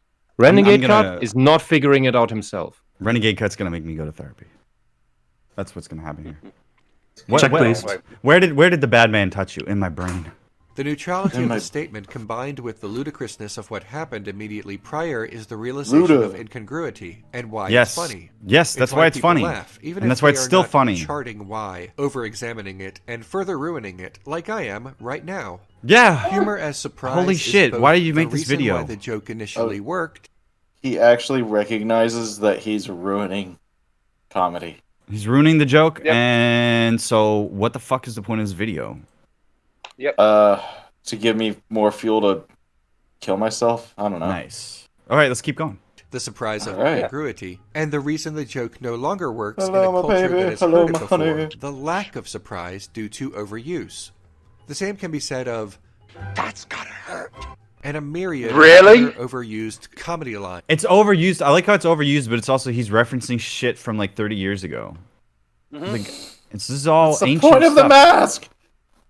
Yeah, but the mask has literally just gone through. Also- oh my god, it's a great Also, scene this as well, is that scene. this is also one style of comedy, and it's Jim Carrey's style of dramatic expression. In improv comedy, they call one of these improv comics came up with 3 different things. I think it's the ninja, the robot, and the pirate. And the pirate is the flamboyant one that steps out and goes, "Hey, I'm introducing insanity to this situation." And Carrey plays that to a T. He's never the straight guy. Never the straight guy, always the crazy guy. And the ninja guy is the very quiet guy that just sits there and then usually has the last word, right? He's the one that has the killer punchline at the end of it. The Check, please. British guy, yeah, he's the guy that says "check, please," and he usually gets the biggest laugh. And then there's the robot who's usually there to just feed the other two and is the straight guy, the Jim of the situation to Michael and Dwight. So you have these character archetypes, and Jim Carrey specifically is this flamboyant character archetype. It's the same slot of comedy it's the same slot of comedy that we put John Candy in, that we put what's his name, the big blonde dude, I'm forgetting his name. What's his come on guys, you guys gotta help me out here. Chris Farley. Chris Farley's character, the Jim Belushi character, that's the way that they're coming across. That's how Dan Aykroyd, to a lesser extent in Ghostbusters, is that flamboyant character, because he's the one with all the zany ideas, that kind of thing. So these things need to exist as archetypes. It's like saying, hey guys, fire powers in superhero comics are really played out. It's like, no, that's fire is an essential element. So it's important to the creating a balance in your story. That's why it keeps reoccurring. These people are, and I'm telling you, man, these like socialist types and this Renegade Cut dead inside types, they're like death cultists. They don't want to have like the life of the celebration of life being what's happening. They want to. They're like, it's time for this thing to die. It's time for this thing to die. It's time for this thing to die. Now he's like, yeah. Now he's like, all right, we have to let shitty little bookend jokes die because it's the current year. It's not funny anymore. God, it's not. How are you making ethnic jokes? It's not funny anymore. It's constant misery. It's just constant misery because they live in constant misery. They think everyone else should be miserable. It's not funny to them because they can't feel any joke, any smile, any joy. Joy is the word I'm looking for. They're not allowed to laugh at things. When they have to take except it seriously. when they hurt others. That's the one exception I see. How could this joke be offensive to the gay, trans, black, Asian community? The major problem is laughter is a distraction from the goal of world socialism. And that's it. As I said, you're not allowed to laugh about God. That's pretty funny. Comrade, are you laughing? We must achieve global socialism. Shut up. Stop laughing. Yeah, but it's like laughing. There's socialism to do. Unless the thing that they're doing could possibly help the cause, they hate it. They absolutely hate it. All it is the cause. So laughter doesn't help the cause of communism. So got to get rid of it. Got to get rid of all the stuff. That's such a depressing thought. For some people saying that is really depressing. Is better than some people saying the Crazy Rich Asians is better than Casablanca. Interesting. Huh? I've never seen Casablanca. Really? I have to watch it for a film school. It's more, don't say really. Just say, oh yeah, we expected it. It's just one of those I missed. Again, I just miss shit. I don't know what it is. Well, Zach will always have Paris. Halfway through. Carry on. Halfway through, we can get through this quickly. But you're still talking about Jim Carrey from 1990. Czechoslovakia. What? Shut the front door, please. Concepts. That's funny. Subversion. Shut up! Repeated enough to age quickly. An example of a comedy concept and situation combination that aged quickly is the novelty of hip-hop being performed by someone who is not expected to be a hip-hop artist or enthusiast. What? Because 8 Mile came out and Eminem made 8 Mile? Like, why are you... This is a direct reference to also, a movie. I like the fact that he's moaned about that, but misses the fact that at the end of that scene, the guy puts everyone's his hood dead. Up, and it's... No, in the Scary Movie 3... When he puts his hood up, he's wearing a white hoodie. So when he puts his hood up, it's in like a Ku Klux Klan style. And he's a Nazi salute. A hip-hop thing. I imagine it pisses off every single person in that room. Hawk. Finally got rid of Hawk. Blame Hawk. Now we can invade Oh, he's back. Fuck! Hi, Hawk. Welcome back. Discord did not like me mentioning Nazis. Robin Hood Men in Tights featured a hip-hop group that breaks from their incredibly basic rhymes to sing something more at home at a Renaissance festival. Yeah, so what? Again, these are all satirical parody films from yesteryear. And he's like, why aren't you like up to date? It's current year. The Wedding in 1998 had it was The Wedding Singer for that year. That came out 400 years ago. Yeah. We've this was before the Matrix. The furthest we've moved forward is 2003. My ancestors weren't even That's born nearly yet. 20 years ago. My ancestors weren't born in 2003. 1998, okay? It's the current year, okay? We're in the future. This is the past. This is the racist, sexist, misogynophobic, retrionic, tachyon. The quarter century. The interrupting my humor. The white woman. Both Austin Powers' The Spy Who Shagged Me and Austin Powers' Goldmember featured Dr. Evil performing hip-hop. Not only is this concept and situation combination overused by today's standards, it could... When was this used recently? When was the last time we had a comedy rap? I used to sell drugs when I was up in the trap.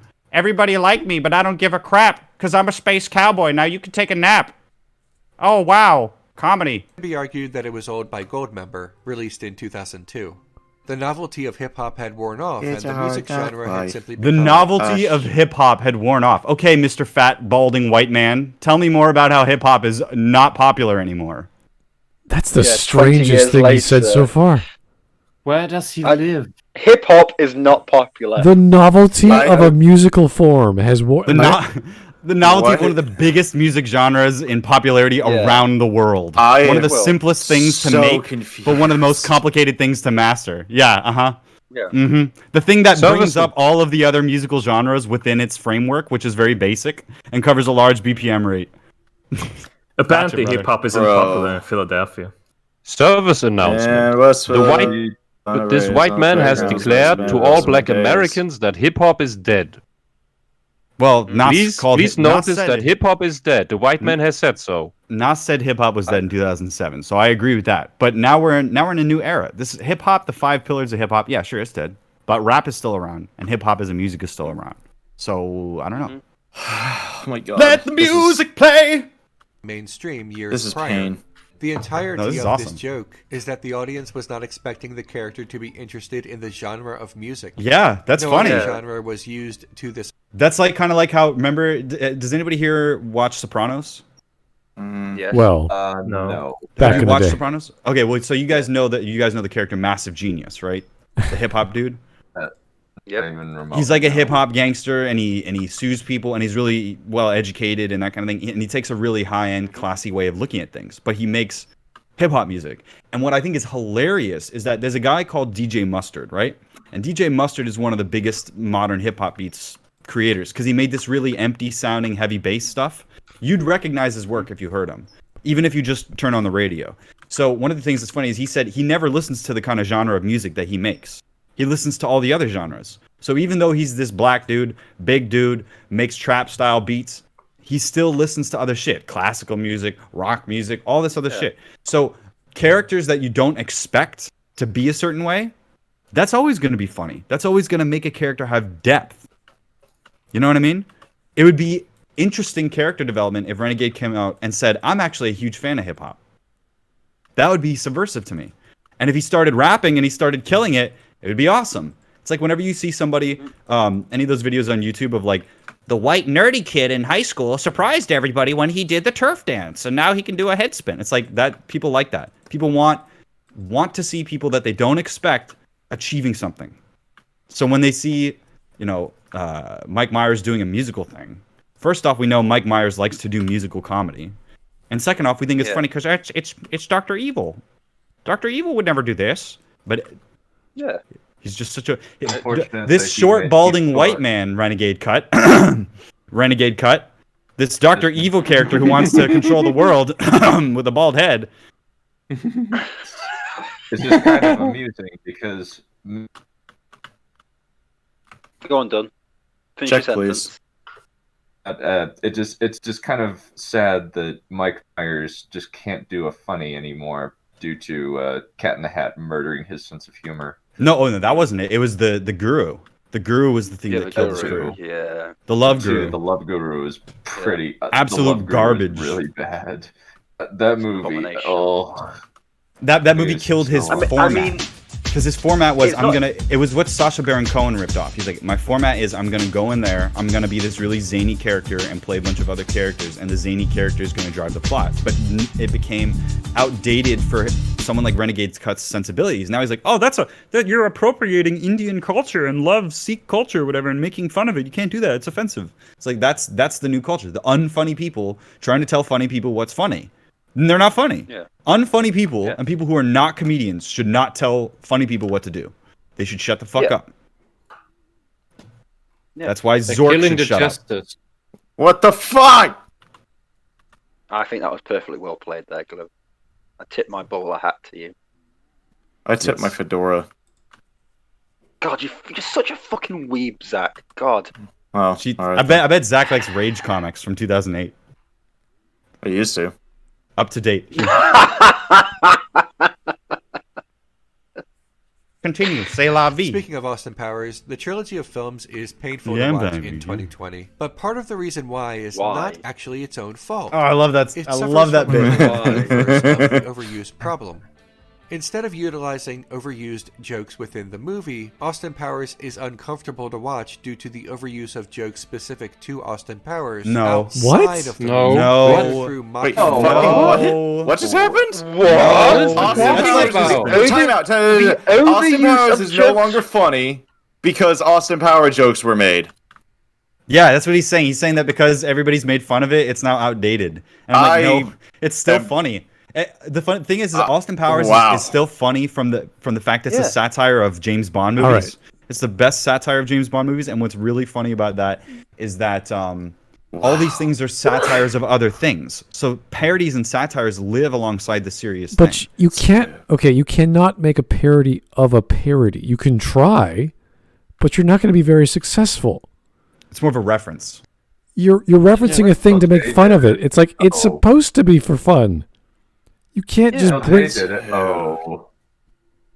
It's ridiculous. It's really funny to listen to and say that, make these explanations though. I'm very just to suffer. Why? Yeah, why are you still here, Zach? Just to make us suffer? I guess that's what I do best. I think I've don't feel sorry for me. Don't enable me, Doc. Yes. Don't enable me. I don't feel sorry for you at all. It would be hilarious.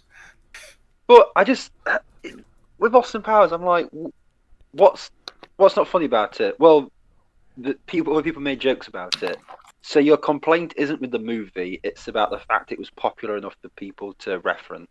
Exactly. That's not a complaint. If a joke is ever made more than once, it's not funny. No. He's saying, Hawk had it perfectly right. It's like if you're making if the humor he's saying that culture makes specific things unfunny because he can't dissociate from what the culture around him thinks, what he thinks his synthesis of information, like his conclusion. You know what I mean? So he's like, because of all these other things, now this isn't funny. As if it's not just funny by itself. As if it's not funny related to James Bond. He doesn't have the ability to dissociate or compartmentalize things. It's all just one big blob to him. Culture absorbs the thing, and then he intakes it with this thing, and then he has to have this opinion on it. It's like he doesn't have his own individual consciousness that's different from what he thinks culture and society are supposed to be. You know what I'm saying? Like, this is how culture is, so this is how I have to think about it. He can't just be like, oh yeah, it's funny. It's funny because he said check, please. Culture, yo. It's like if he started. It's like he starts to criticize like Minecraft YouTubers for not having original jokes or something, and it's like, yeah, these kids just like these YouTubers because they're making jokes that have been told a million times, but the kids are young enough to not hear them for the first time. That's why they like it. I'm like, yeah. So what's the problem with that? The first time you hear a joke, you're gonna find it funny. It doesn't matter if it was in the original context or by some random guy who heard it 100 years ago. None of that matters. This feels like a guy who's trying to evaluate bread, but he doesn't know what flour is. Like, it's just the strangest. So why are you still making bread with flour? Like, isn't that an old thing from like 100 years ago? Listen, there's some gluten intolerant people in the world. That is probably why he mistakes why he thinks the Simpsons scene, for example, is a parody of the parody when it's just a homage. We now know that there are gluten intolerant people in the world. So why the fuck would you ever make bread? Yeah, that's his shtick. Because gluten is a thing that some people are allergic to or whatever. He's going to focus on that, and it's just so offensive, dude. What are you talking about? Maybe the question is more basic. Does he understand? Does he understand in the first place that Austin Powers is satire? Is a what did I say? Oh god, it's Austin Powers makes fun of Britain, and it's loved in Britain. Yeah, that is a parody. It's not actually making that much fun of Britain, really. It's actually really like worshipping a lot of British culture and tropes, which is why it's so great. But it's still a little bit of a jab, but it's absolutely adored over here. I have such a trouble finding it to be like what's the negative thing that they say about Britain? They don't really. The only British people have funny teeth. I heard that a billion times. Yeah, no, I thought there was like it didn't matter what culture, if it was a colonialist culture that got made fun of, so long as it's not a marginalized culture. It's like when people make fun of America for being a bunch of stupid people at Walmart and eating hamburgers. It's like that's funny though. What's wrong with that? That's pretty true in a lot of circumstances. Yeah.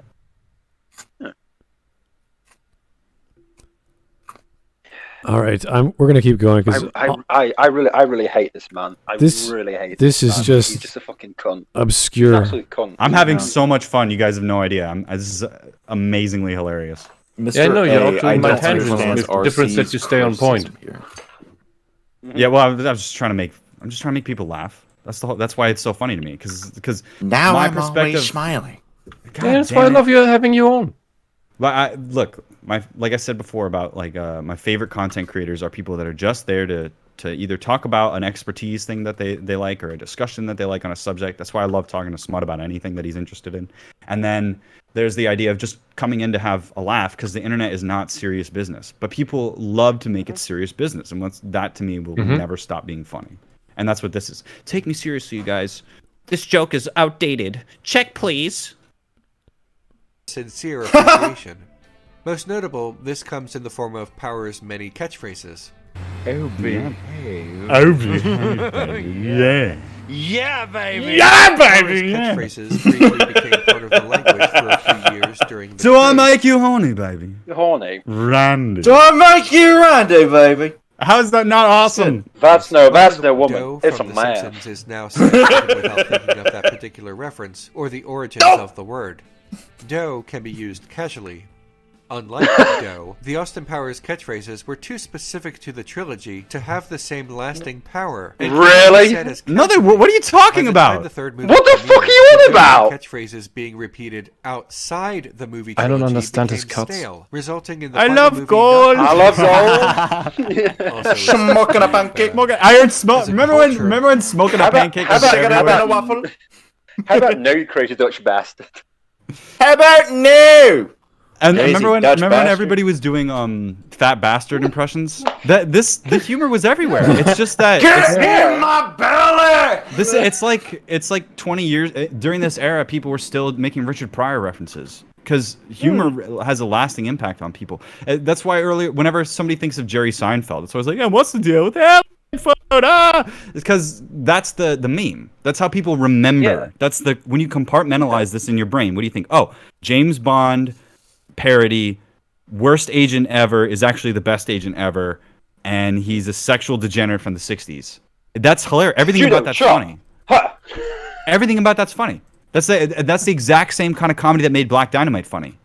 I don't understand how parodies will never go out of style. As long as there's something that people are taking too seriously, it's become passé, it'll become made fun of. What? So the next thing, which is hilarious, is progressive wokeism is on the docket to be made fun of next. Oh, it is it's ridiculous. totally going to be. It is already on the docket. Yeah, and a little bit it already happened, like in Gumball, which ironically enough is a CalArts production. Ugh. Or when what is it, like Joker, like Todd Phillips took a direct shot across the bow at wokeism stupidity.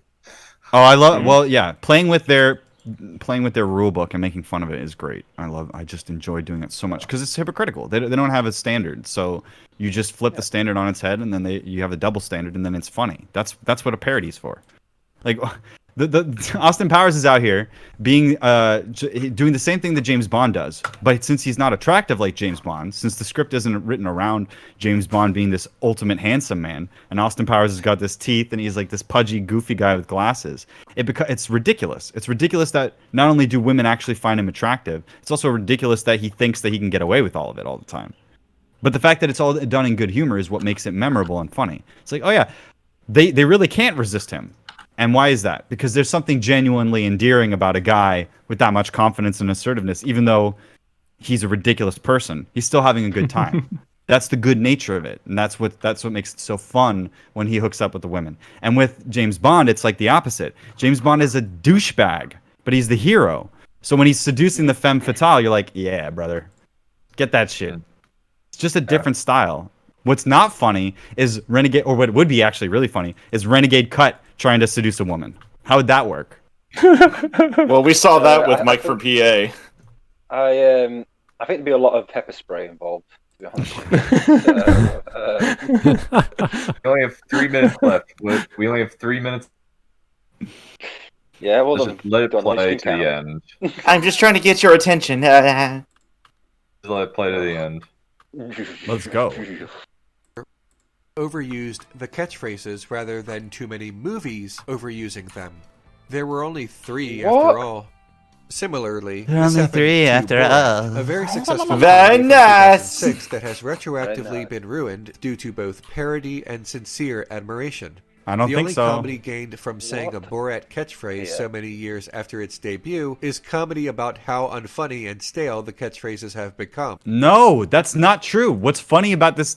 It's still funny to see a guy pretend to be a foreigner, and the other guy thinks that he's a foreigner, and he's trying to explain knock-knock jokes to him, or not.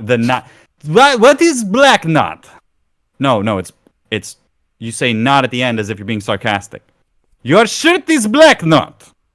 That's still funny to people because the humor is mechanically sound. Is not black. Somehow, you know, in my country, we stopped giving monkeys guns after the Astana Zoo massacre. We say giving a gun to a monkey is like letting the woman out of the kitchen.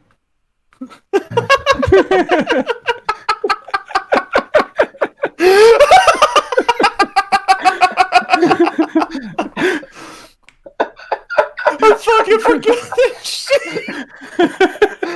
Oh man, I imagine like so many of those people would probably find fucking sides, dude.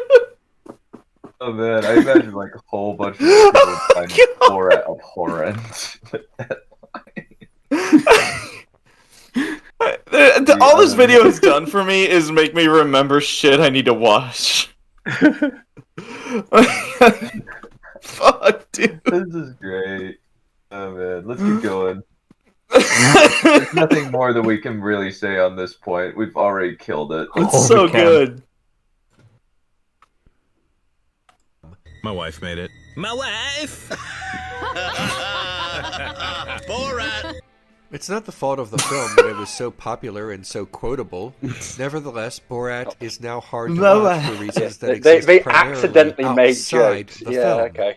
Reference humor operates under the same formula as most other comedy. Vanilla the Ice, no. incongruity here being a reference to something familiar in an unfamiliar context. Yeah. You must be the Monopoly guy. Thanks for the free parking. One problem with reference humor is when It's the great. continuity is paper thin, such as Timeless. characters Monopoly from scary is a movies timeless simply thing. repeating What's the that? Oh my God, Budweiser commercial people verbatim. Wait for it. Wait for it. There's no All over. incongruity Oh, as fuck the you, you parody didn't do the is nigh scene. indistinguishable from the original. Another problem with reference humor is how poorly it is. A commercial, for example, is usually not something revisited for To future this generations. The way To this classic day, movies I always still stay love the up. "was up," the whole fucking "was up" thing. Every so often, whenever I call my mom, we'll still fucking do that shit because that was a big thing. Like when we were growing up, It really was. It was a big thing. He's just like, no, culture doesn't accept things. These things are stupid. Ignore them. Don't like them. Like, shut up, that's dude. that's a huge joke I have with my mother. Who taught me that? Who taught me "was up" when I was like 5. Yeah. Growing up, my uncle used to answer his phone Careful. like that all the time. So Okay. yeah. No, but as in like, because he was big in the drinking scene in my hometown where it's been. It used to be everyone used to do it. And it was really big. So growing up, I just found it normal, and so I used to do it. And it's like, what's wrong? Why is this bad? What the fuck is wrong? Oh no, an advert from 25 years ago Fucking was lame. so good that people remember it 25 years later. That's bad. Why? Because I have is a it million subscribers and I said so. Was it Budweiser? Oh, Budweiser is a capitalist company, so it goes against our communist plans, comrade. So I cannot laugh at this. And it's funny that he brought that up because I'm drinking Budweiser right now. Yeah, Keep yeah, going. yeah. Let's keep going. Let's keep going. No, John. I say we should stop. Television Like shows get rebooted for new audiences. Commercials just don't have that kind of and they're staying power. shit. Who cares? Commercials don't have that staying power? Don't have that staying power. We're literally talking about it 25 years fucking late. There are commercials Holy shit. from the 60s that are famous. Oh my god! Where's the beef? You are. It's like in the UK, the fucking Cadbury's advert with the gorilla playing the drum kit is like still big now, and that must be what 10 years old. Like, there's tons of adverts that are like ancient that still get put on and people love it, and I just wow. You are so wrong on so many things. When you guys ever watch the top 10 or top 100 adverts from like the Super Bowl, they have like the countdown. Yeah. Those are amazing. Those are fantastic. Yeah. There was on Channel 4 in the UK, they had a list of like the top 10 Britain's top 10 favorite adverts, not top 10, top 100 favorite adverts from all over the years, and people voted for like funny adverts that we used to have, and people were remembering stuff from like the 1950s. And it's like, absolutely. Yeah, these adverts do get remembered. Yeah, people don't forget shit that's funny. That's the whole point. If you can, it doesn't matter where it comes from. Humor can come from anywhere. You know, in 30 years, somebody's gonna make an ironic statement. Someone's gonna walk in with white shoes and go, "Damn, Daniel," and everybody's gonna cringe. But it's gonna happen. Like people are gonna try and be funny and lift people's humors up. Yeah. You remember that? You remember that? It's like, Remember that? I remember. You remember? I remember. It's like in the UK. It's like, don't wear white socks. Why? Because you're a white sock wanker. And it's like that was from like 30 odd years ago, and it's still said today. I think that was from an advert or something. I can't remember. But this guy is so wrong, and it's like it's almost malicious. He just hates comedy. He just hates joy. He hates joy. He hates joy. Like, dude. Yeah. Like it's okay to laugh at shit. It's okay to laugh at a trans joke 20 years ago. No, it's not. Yeah. It's not okay to laugh. That's American exceptionalism. I think he's so anhedonic that it's not okay to laugh, because in Soviet Russia you don't laugh. You just go. You need to ask this for a T card. Let's keep going. The People's Commissariat of Comedy. I'm drinking orange juice today, not tea. Young adults in the year 2020 will either not understand the reference, or if they do, will probably cringe about a gag that their parents already found stale. No, they could. Fuck you! What? The thing is that. You're not. He's going to bring up the pie joke now. American Pie is awful. He's literally going to talk about the pie joke. I hope this guy has the most painful death in the history of the world. I honestly... You're making fun of my commercial jokes! Renegade Cut, seriously. The rat or hawk. I need to figure out like an appropriate death for this guy in one of my books. I mean, a flesh-eating virus would be too fucking pleasant. Ironically, I've already had Movie Bob fed to a dragon. I already fed Movie Bob to a dragon. You can read it. It's published. You can read it for all to see. His name is Bob Chim, and he's a fat child eating monster. That's pretty fun. I like that, Dunn. Well done. Well done. Probably get a heart attack from eating Bob. I cannot believe this guy. I like a joke that is done well. I'm gonna shoot hot. Wow. Come. Doomed. Not necessarily. No. There are ways to level of quality done well. At least to some extent. If you make one more Dunn joke, I'm gonna annihilate you. I'm fucking done with this. There are some steps that can be taken. I can't remember what that actress's name, but my god, she was fucking gorgeous. As the release of the comedy should be avoided. Why? For another, if a joke in movie B has been used before in movie A, using it in movie B will help propagate it to some unrelated movie C, causing movie B to age poorly and not even hold. That's so dumb. That's so dumb. What is not how it works? The alphabet is no longer funny. All right, cool. That was socially unprotected during the time of the comedy's socially unprotected. I knew it. Wait. You disingenuous, malicious little fucktard. Wait. Maybe. Okay, pause. Okay, now we can continue talking. Go on. What were you saying? That is look at that smile. Look at that charming smile. Look at that sexy ass body. Yeah. You like that? You like that Renegade Cut? Should we ban that? Is that not funny enough? Sean Young is a very attractive lady. Hot as fuck, bro. Yeah. I would This sniff her guy, butthole. You just have to move the penis out of the way first. So, Damn, I'm gonna move Other your than penis that, out of the way, you cool. fucking degenerate. How dare you? okay. How dare you? God. Dare you? You and your British teeth. It's not gay if I say no homo beforehand, so it's okay. It's all gay. Everything's gay. Everything's gay now. This is gay whip. This is dick society. Get used to That's it. the name of the actress. I think he just backwards admitted that things were funny because they were not socially protected, and now they're not funny anymore because they're socially protected. I was waiting for that the So whole he video. he admits himself he is the reason why things aren't funny anymore. Yeah. You have to be. Everybody's socially protected. The only jokes that are acceptable is making fun of straight white men. That's all. Yeah. Because they're the oppressors. That's what it all boils down to, and I'm pretty bored of that. I don't know if that makes me some sort of nationalist or supremacist to be bored of your stupid racism, but it's really boring. And get a new shtick. I don't know. Think about quitting YouTube and deleting your channel, and I don't know, becoming killing yourself. becoming a monastic. You can't do that. You can't say that. This is all Hawk's fault. I disavow Hawk. I stand by what I say. I think there will be a lot better place if Renegade Cut just fucking either hung himself or jumped off a cliff. Well, that's I think that's acceptable to say. It's just my personal opinion. But, It is my personally, subjectively, objective opinion. If I hit Renegade Cut with my car, I may or may not reverse over him. Wait, no. You guys are doing this all wrong. You guys need to learn how to lawyer up. You have to be like, if Renegade Cut came running at you with a knife, I would do what I would have to do to I defend don't think myself. he has the energy to run. No, you guys are just terrible. You guys are just terrible people. You're all bullies, and this is why we need to ban comedy. Yes. Yeah, Absolutely terrible people. Anyway, especially moving Hawk. on. Yes. Anyway, moving on. If Renegade Cut was drowning, what type of beer would you drink to watch him?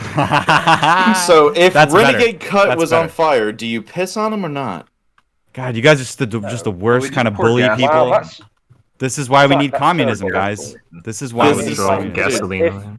If Renegade Cut was on fire, would you get big marshmallows or small marshmallows to roast? Big marshmallows every time, because then you could put them in between the graham crackers and make some s'mores. Oh, You can't do that. You guys are You just can't such do that bad with the people. small I just wanna marshmallows. say, I'm a really great person because of how much I say you guys are bad people. Okay, you guys are Yeah. terrible people. Wow, that's some virtue signaling. Anyway, I'm the most virtuous person here right now. Absolutely, I'm the best. That's not that YouTube- difficult. We've if had this is all the Hawk's best fault. kind of person. Sonic's Adventure. I'm the So- best kind of person. This is I all know all Zach the best and people. yeah, exactly. Listen. I'm a tremendous person. Okay, I'm tremendous, and I disassociate and disavow and all these weirdos. Okay, sorry, Renegade Cut. Yep. I don't associate I'm with these so sorry. these geeks and gamers. I don't associate with them. There are good jokes on many sides. And I Many just think we sides. should, the message of Good my movie jokes on Justice both League. sides. The message of my movie Justice League is that we should all come together and make check please jokes. Anyway, back to Sean Young's delicious tongue. I'll never get over Wisp's joke if there's good jokes on both sides. Jokes on both sides. Many Thanks for those asking where does I just by a want dragon? No, okay. I like the idea of Glib saying all that. Like, we're all welcome here, and then just turn to Renegade Cut going, but not you. You can fuck Not off. you. Anybody but you. Literally, Hitler is more welcome than you. Well, I would love to hang out with Hitler and ask him. Like some Hitler, I can questions. ask some interesting questions. Yeah, I just don't exactly. want to hear your fucking answers.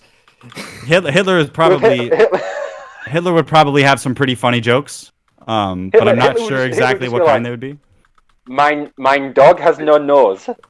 How does it smell? Terrible. God, Hitler, I can't take you anywhere. Terrible. God damn it, Hitler. God. Every Hitler- time you get, Hey, half of Adolf. a light beer in you, you start ranting about the Jews. God damn it. Mein Führer, check out this Renegade Cut video. He's trying to convert people to Marxism. Ah, yes, sir.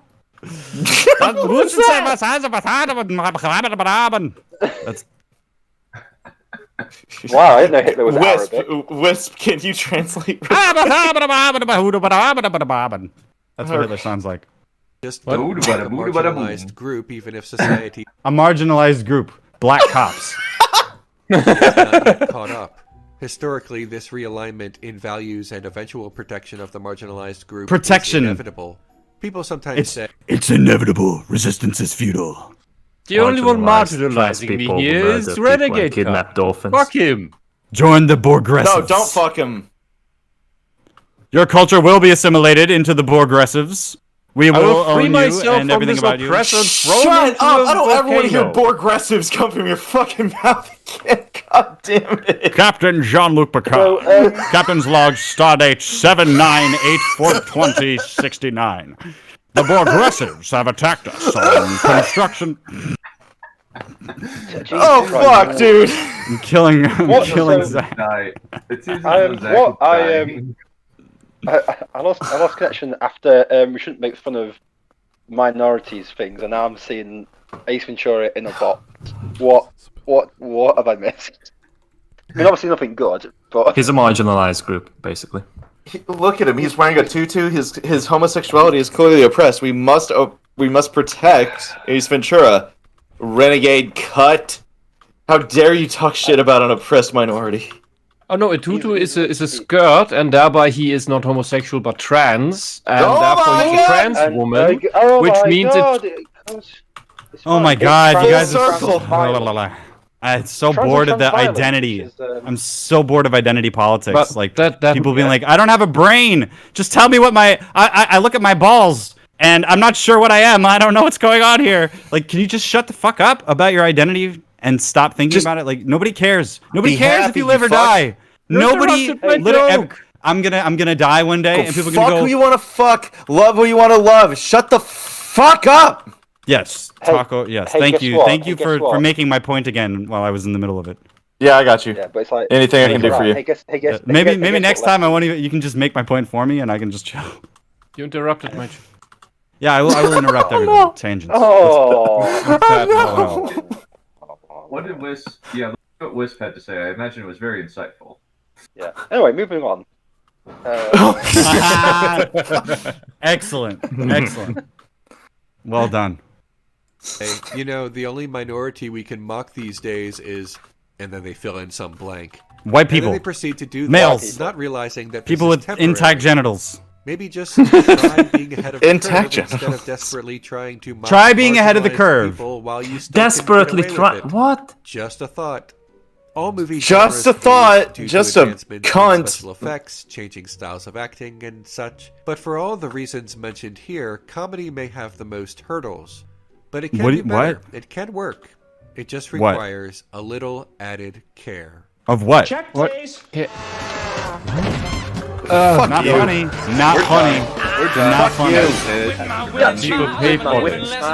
Babu dabba doo, I got a Scooby Doo. My scat music makes me go poo. Ribba dab doo da. I'm Renegade Cut. I love When that. I humor love needs that to be theme music, careful, and I hate it the fact loses he's the using it. humor. It's a fucking great cartoon series, and I Every fucking hate the fact. everything, literally anything you can think of can be made funny. You can make a joke out of the worst, darkest shit that you can think of, and it still won't be anything like somebody actually doing something.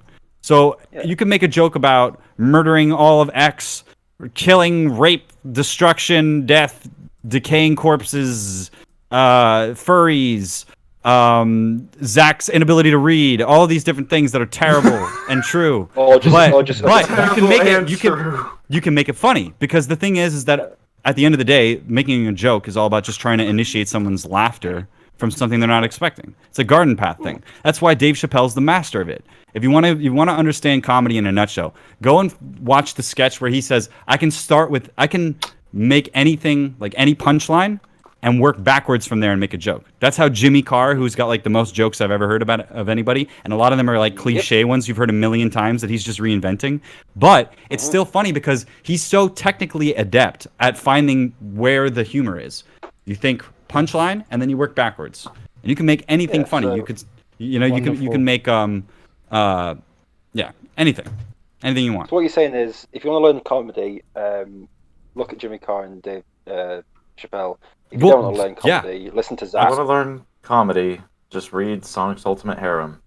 No, but the thing is that Dave Chappelle Dave Chappelle will teach you about how to tell stories. Jimmy Carr will help you teach how to tell the bare minimum basic jokes. And then if you want to learn style and the best comics, then study people that are specifically known for a specific style of humor. So if they're one-liner people, research all the people that did one-liners. What is it that they are doing that's different from people that are the storytellers like Dave Chappelle? What is it that's so funny about certain comedians that make I think good racial jokes? Like Paul Mooney makes excellent jokes. Chris Rock makes funny jokes. Patrice O'Neill made funny racial jokes. And all those jokes were usually directed at my expense of a piece of my identity. But it's still funny because you can find funny in whatever it is that you're looking at. And that's the job of a comedian. And that's the job of people that are feeling negative. And that's why we like it. This guy's like, you need to get ahead of the curve of not making fun of pygmy midgets for not being able to fuck their tall wives. Like, nobody gives a shit because the reality of the situation is going to be funny. But if that thing exists, it's not like we're trying to totally disrespect it. That was my phone. Sorry, I'll mute it. Fucking piece of shit. Anyway, you're a piece of shit. Shut the fuck up, you dumb Britishman. All right, guys. God. I got to read a lot of super chats because I was letting you guys talk for a good, hour. 8 hours or so. Semantic Dragon says, Glib, can you tell Zark to shut his hole? Zark, shut your hole. And who's Zark? You. Oh my god. All right, here we go. Alex Halo, thank you. Killing the main character's best friend is so overused. They did it in the Epic of Gilgamesh. I know. Yeah, it's fantastic. They did it in JoJo's Bizarre Adventure. Come on. Yeah. Get new material, idiots. Here's 360 again. A Tips Bandana Infinite Cheese. Tips Banana. I don't know. I don't know what you're trying to say there, but I do like the idea of having unlimited cheese. Infinite cheese. There we go. Here's Smud, it's your heaven. Mike, well, yeah, that's close. Mike Testa, here's my name, Smud. Oh, Maggie, my crazy wife. You are a funny one. Oh. What? Not quite the greatest quote, but Yeah. I get it. It's a quote. It is a quote, yes. Joe Crazy, I want a Renegade Cut reading of Konosuba. Oh my god. That's great. And see just how much of the humor he sucks out of it. I mean, all of it. That would just be dead. He'd just be... What's that? It would become a slice Actually, unironically, what is that? Konosuba? It's the best isekai anime of them all. Yeah, there are slice of lives with humor. It's just very subtle. Smart, I need to listen to you talk about anime more because I still don't even know what isekai is. That's okay. Don't worry about it. Jesus Christ. Jesus Christ. Culture. How dare you not know what tentacle porn is? Jason Christ, it's Jesus born. Anyway, carry on. Here is Hussar Sve. I don't know what this means, but here we go. Obama is equal to TFA Trump, which is equal to TLJ Biden, which is equal to TROS. I'm gonna make an executive decision there and change that. I think Trump is like Empire Strikes Back. I'm gonna say that Obama is Kenyan, and then I'm gonna say that Joe Biden probably died a while ago and is now a hologram. But I can't confirm this because every time I try to shake his hand, it just clips through my hand. He's not dead. He's not a hologram. He's just no clipping through life. Also, I might be wrong about Obama. He may be Indonesian, but it's really blurry. You know what I mean? I can't tell exactly what it is. It's a little obscure. They're all funny-looking coloured people, so yeah. I mean, when I look in the mirror and I don't see anything, my Nigers. I'm just reminded of how I'm Dracula. Hello, my Nigers. Joe Biden, also known as Arnold Rimmer.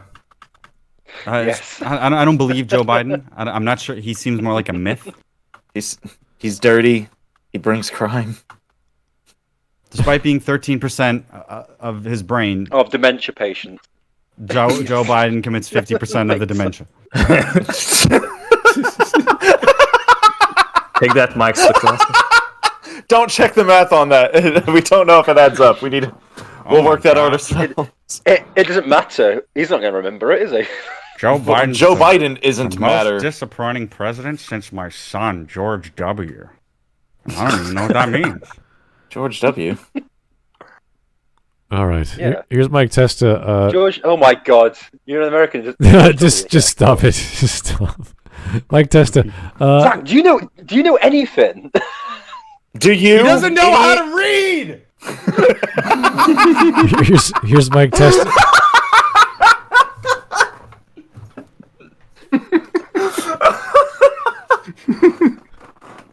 All right, here's Mike Testa. This is.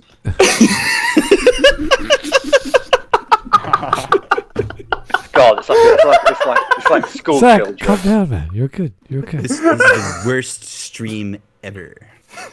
Yeah. Wait, you can't make that. You can't make a reference to The Simpsons. That's like an old reference. Culture's used it a million times. It's not funny anymore, Glib. You have to police your own humor. You should be more progressive. I like to put my feet up. So the joke that Mike Testa is trying to make here is about movie blob, or movie slob rather. This is no bad tack, and then hyphen. I mean bad joke. So same speech. And then Mike Testa sent another super chat, but it was retracted. I don't know why. Thank you anyway. You said the N-word too many times. Yes, saying the N-word, Mike. Stop saying the N-word in your super chat. You're gonna get banned. Yeah, we get it. You like the word niggle. Here's Niger.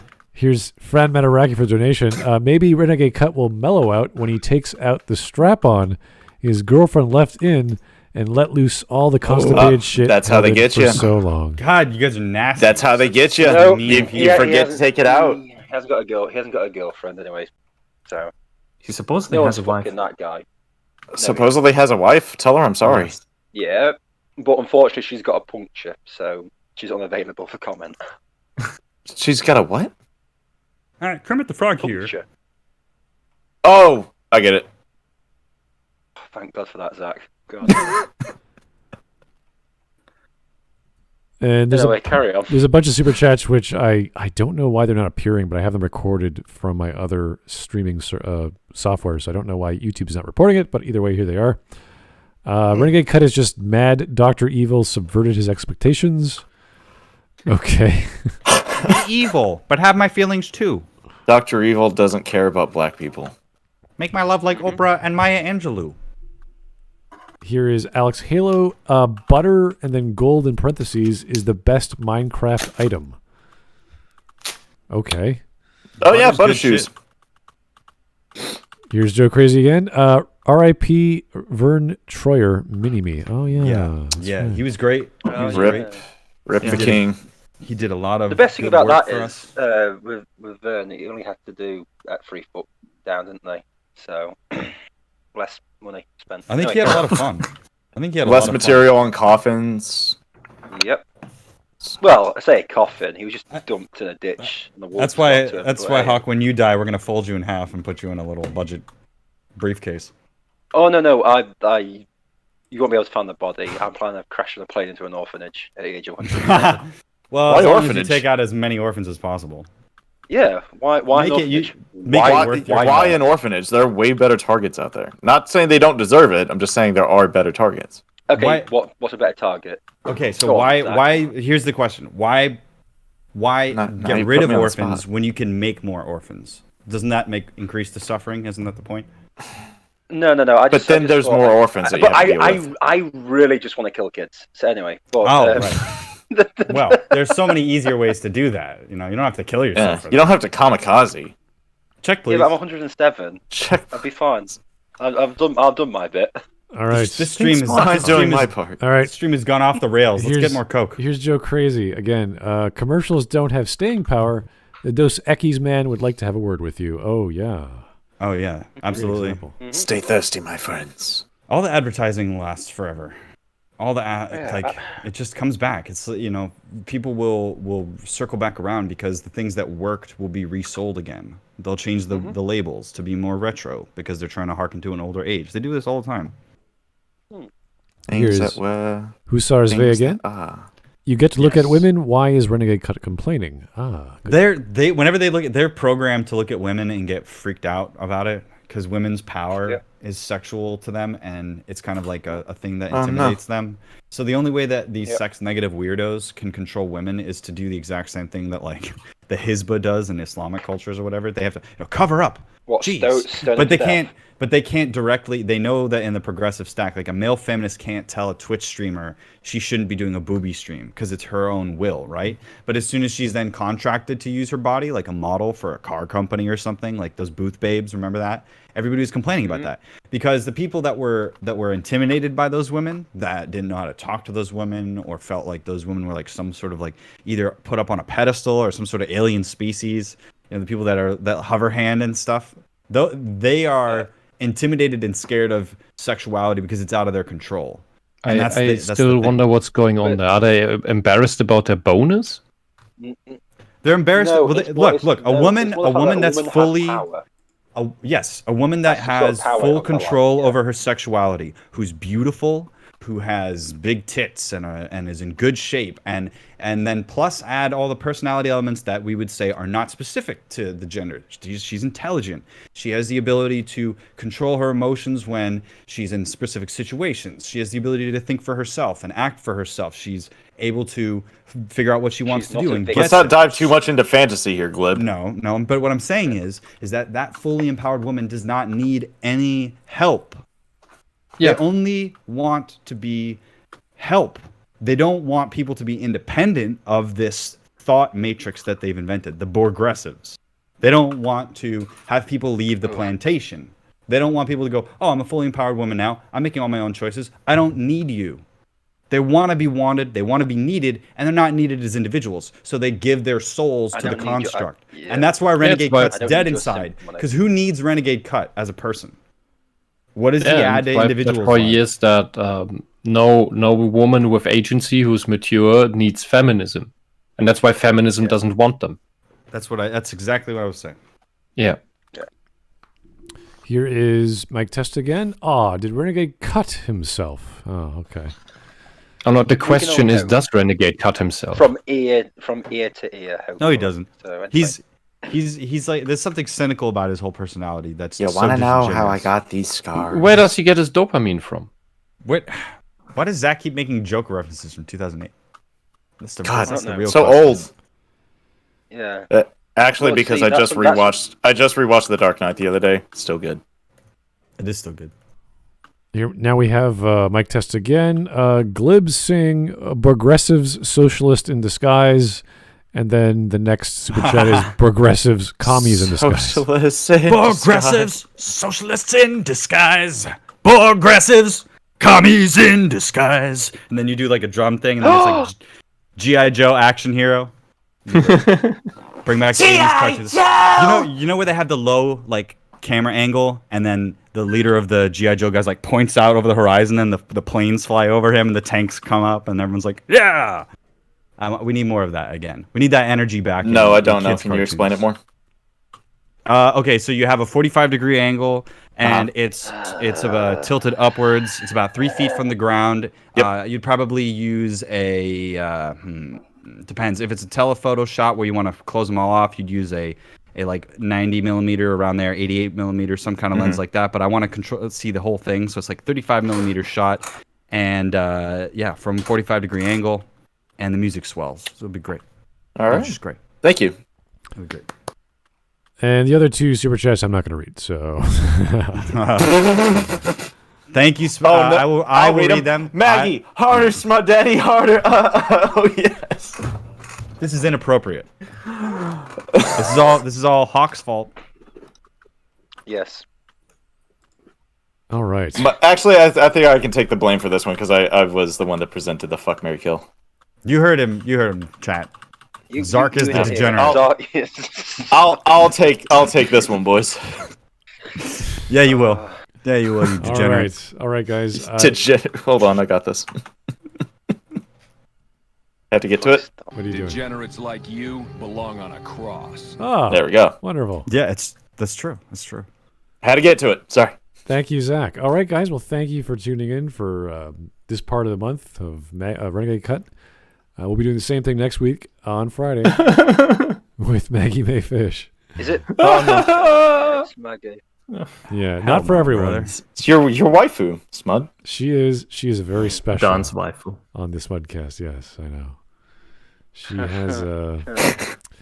has an intellectual place in all of our hearts, which doesn't make any sense, but you know. At the bottom, I'm gonna have other stuff. But, I'm gonna have trouble ranking this stream as whether it's the most cursed or blurst of all the Smudcasts that we've done. I'm gonna have trouble sleeping tonight knowing that you exist. I'm like, fuck. Wow. No, Why you bully me?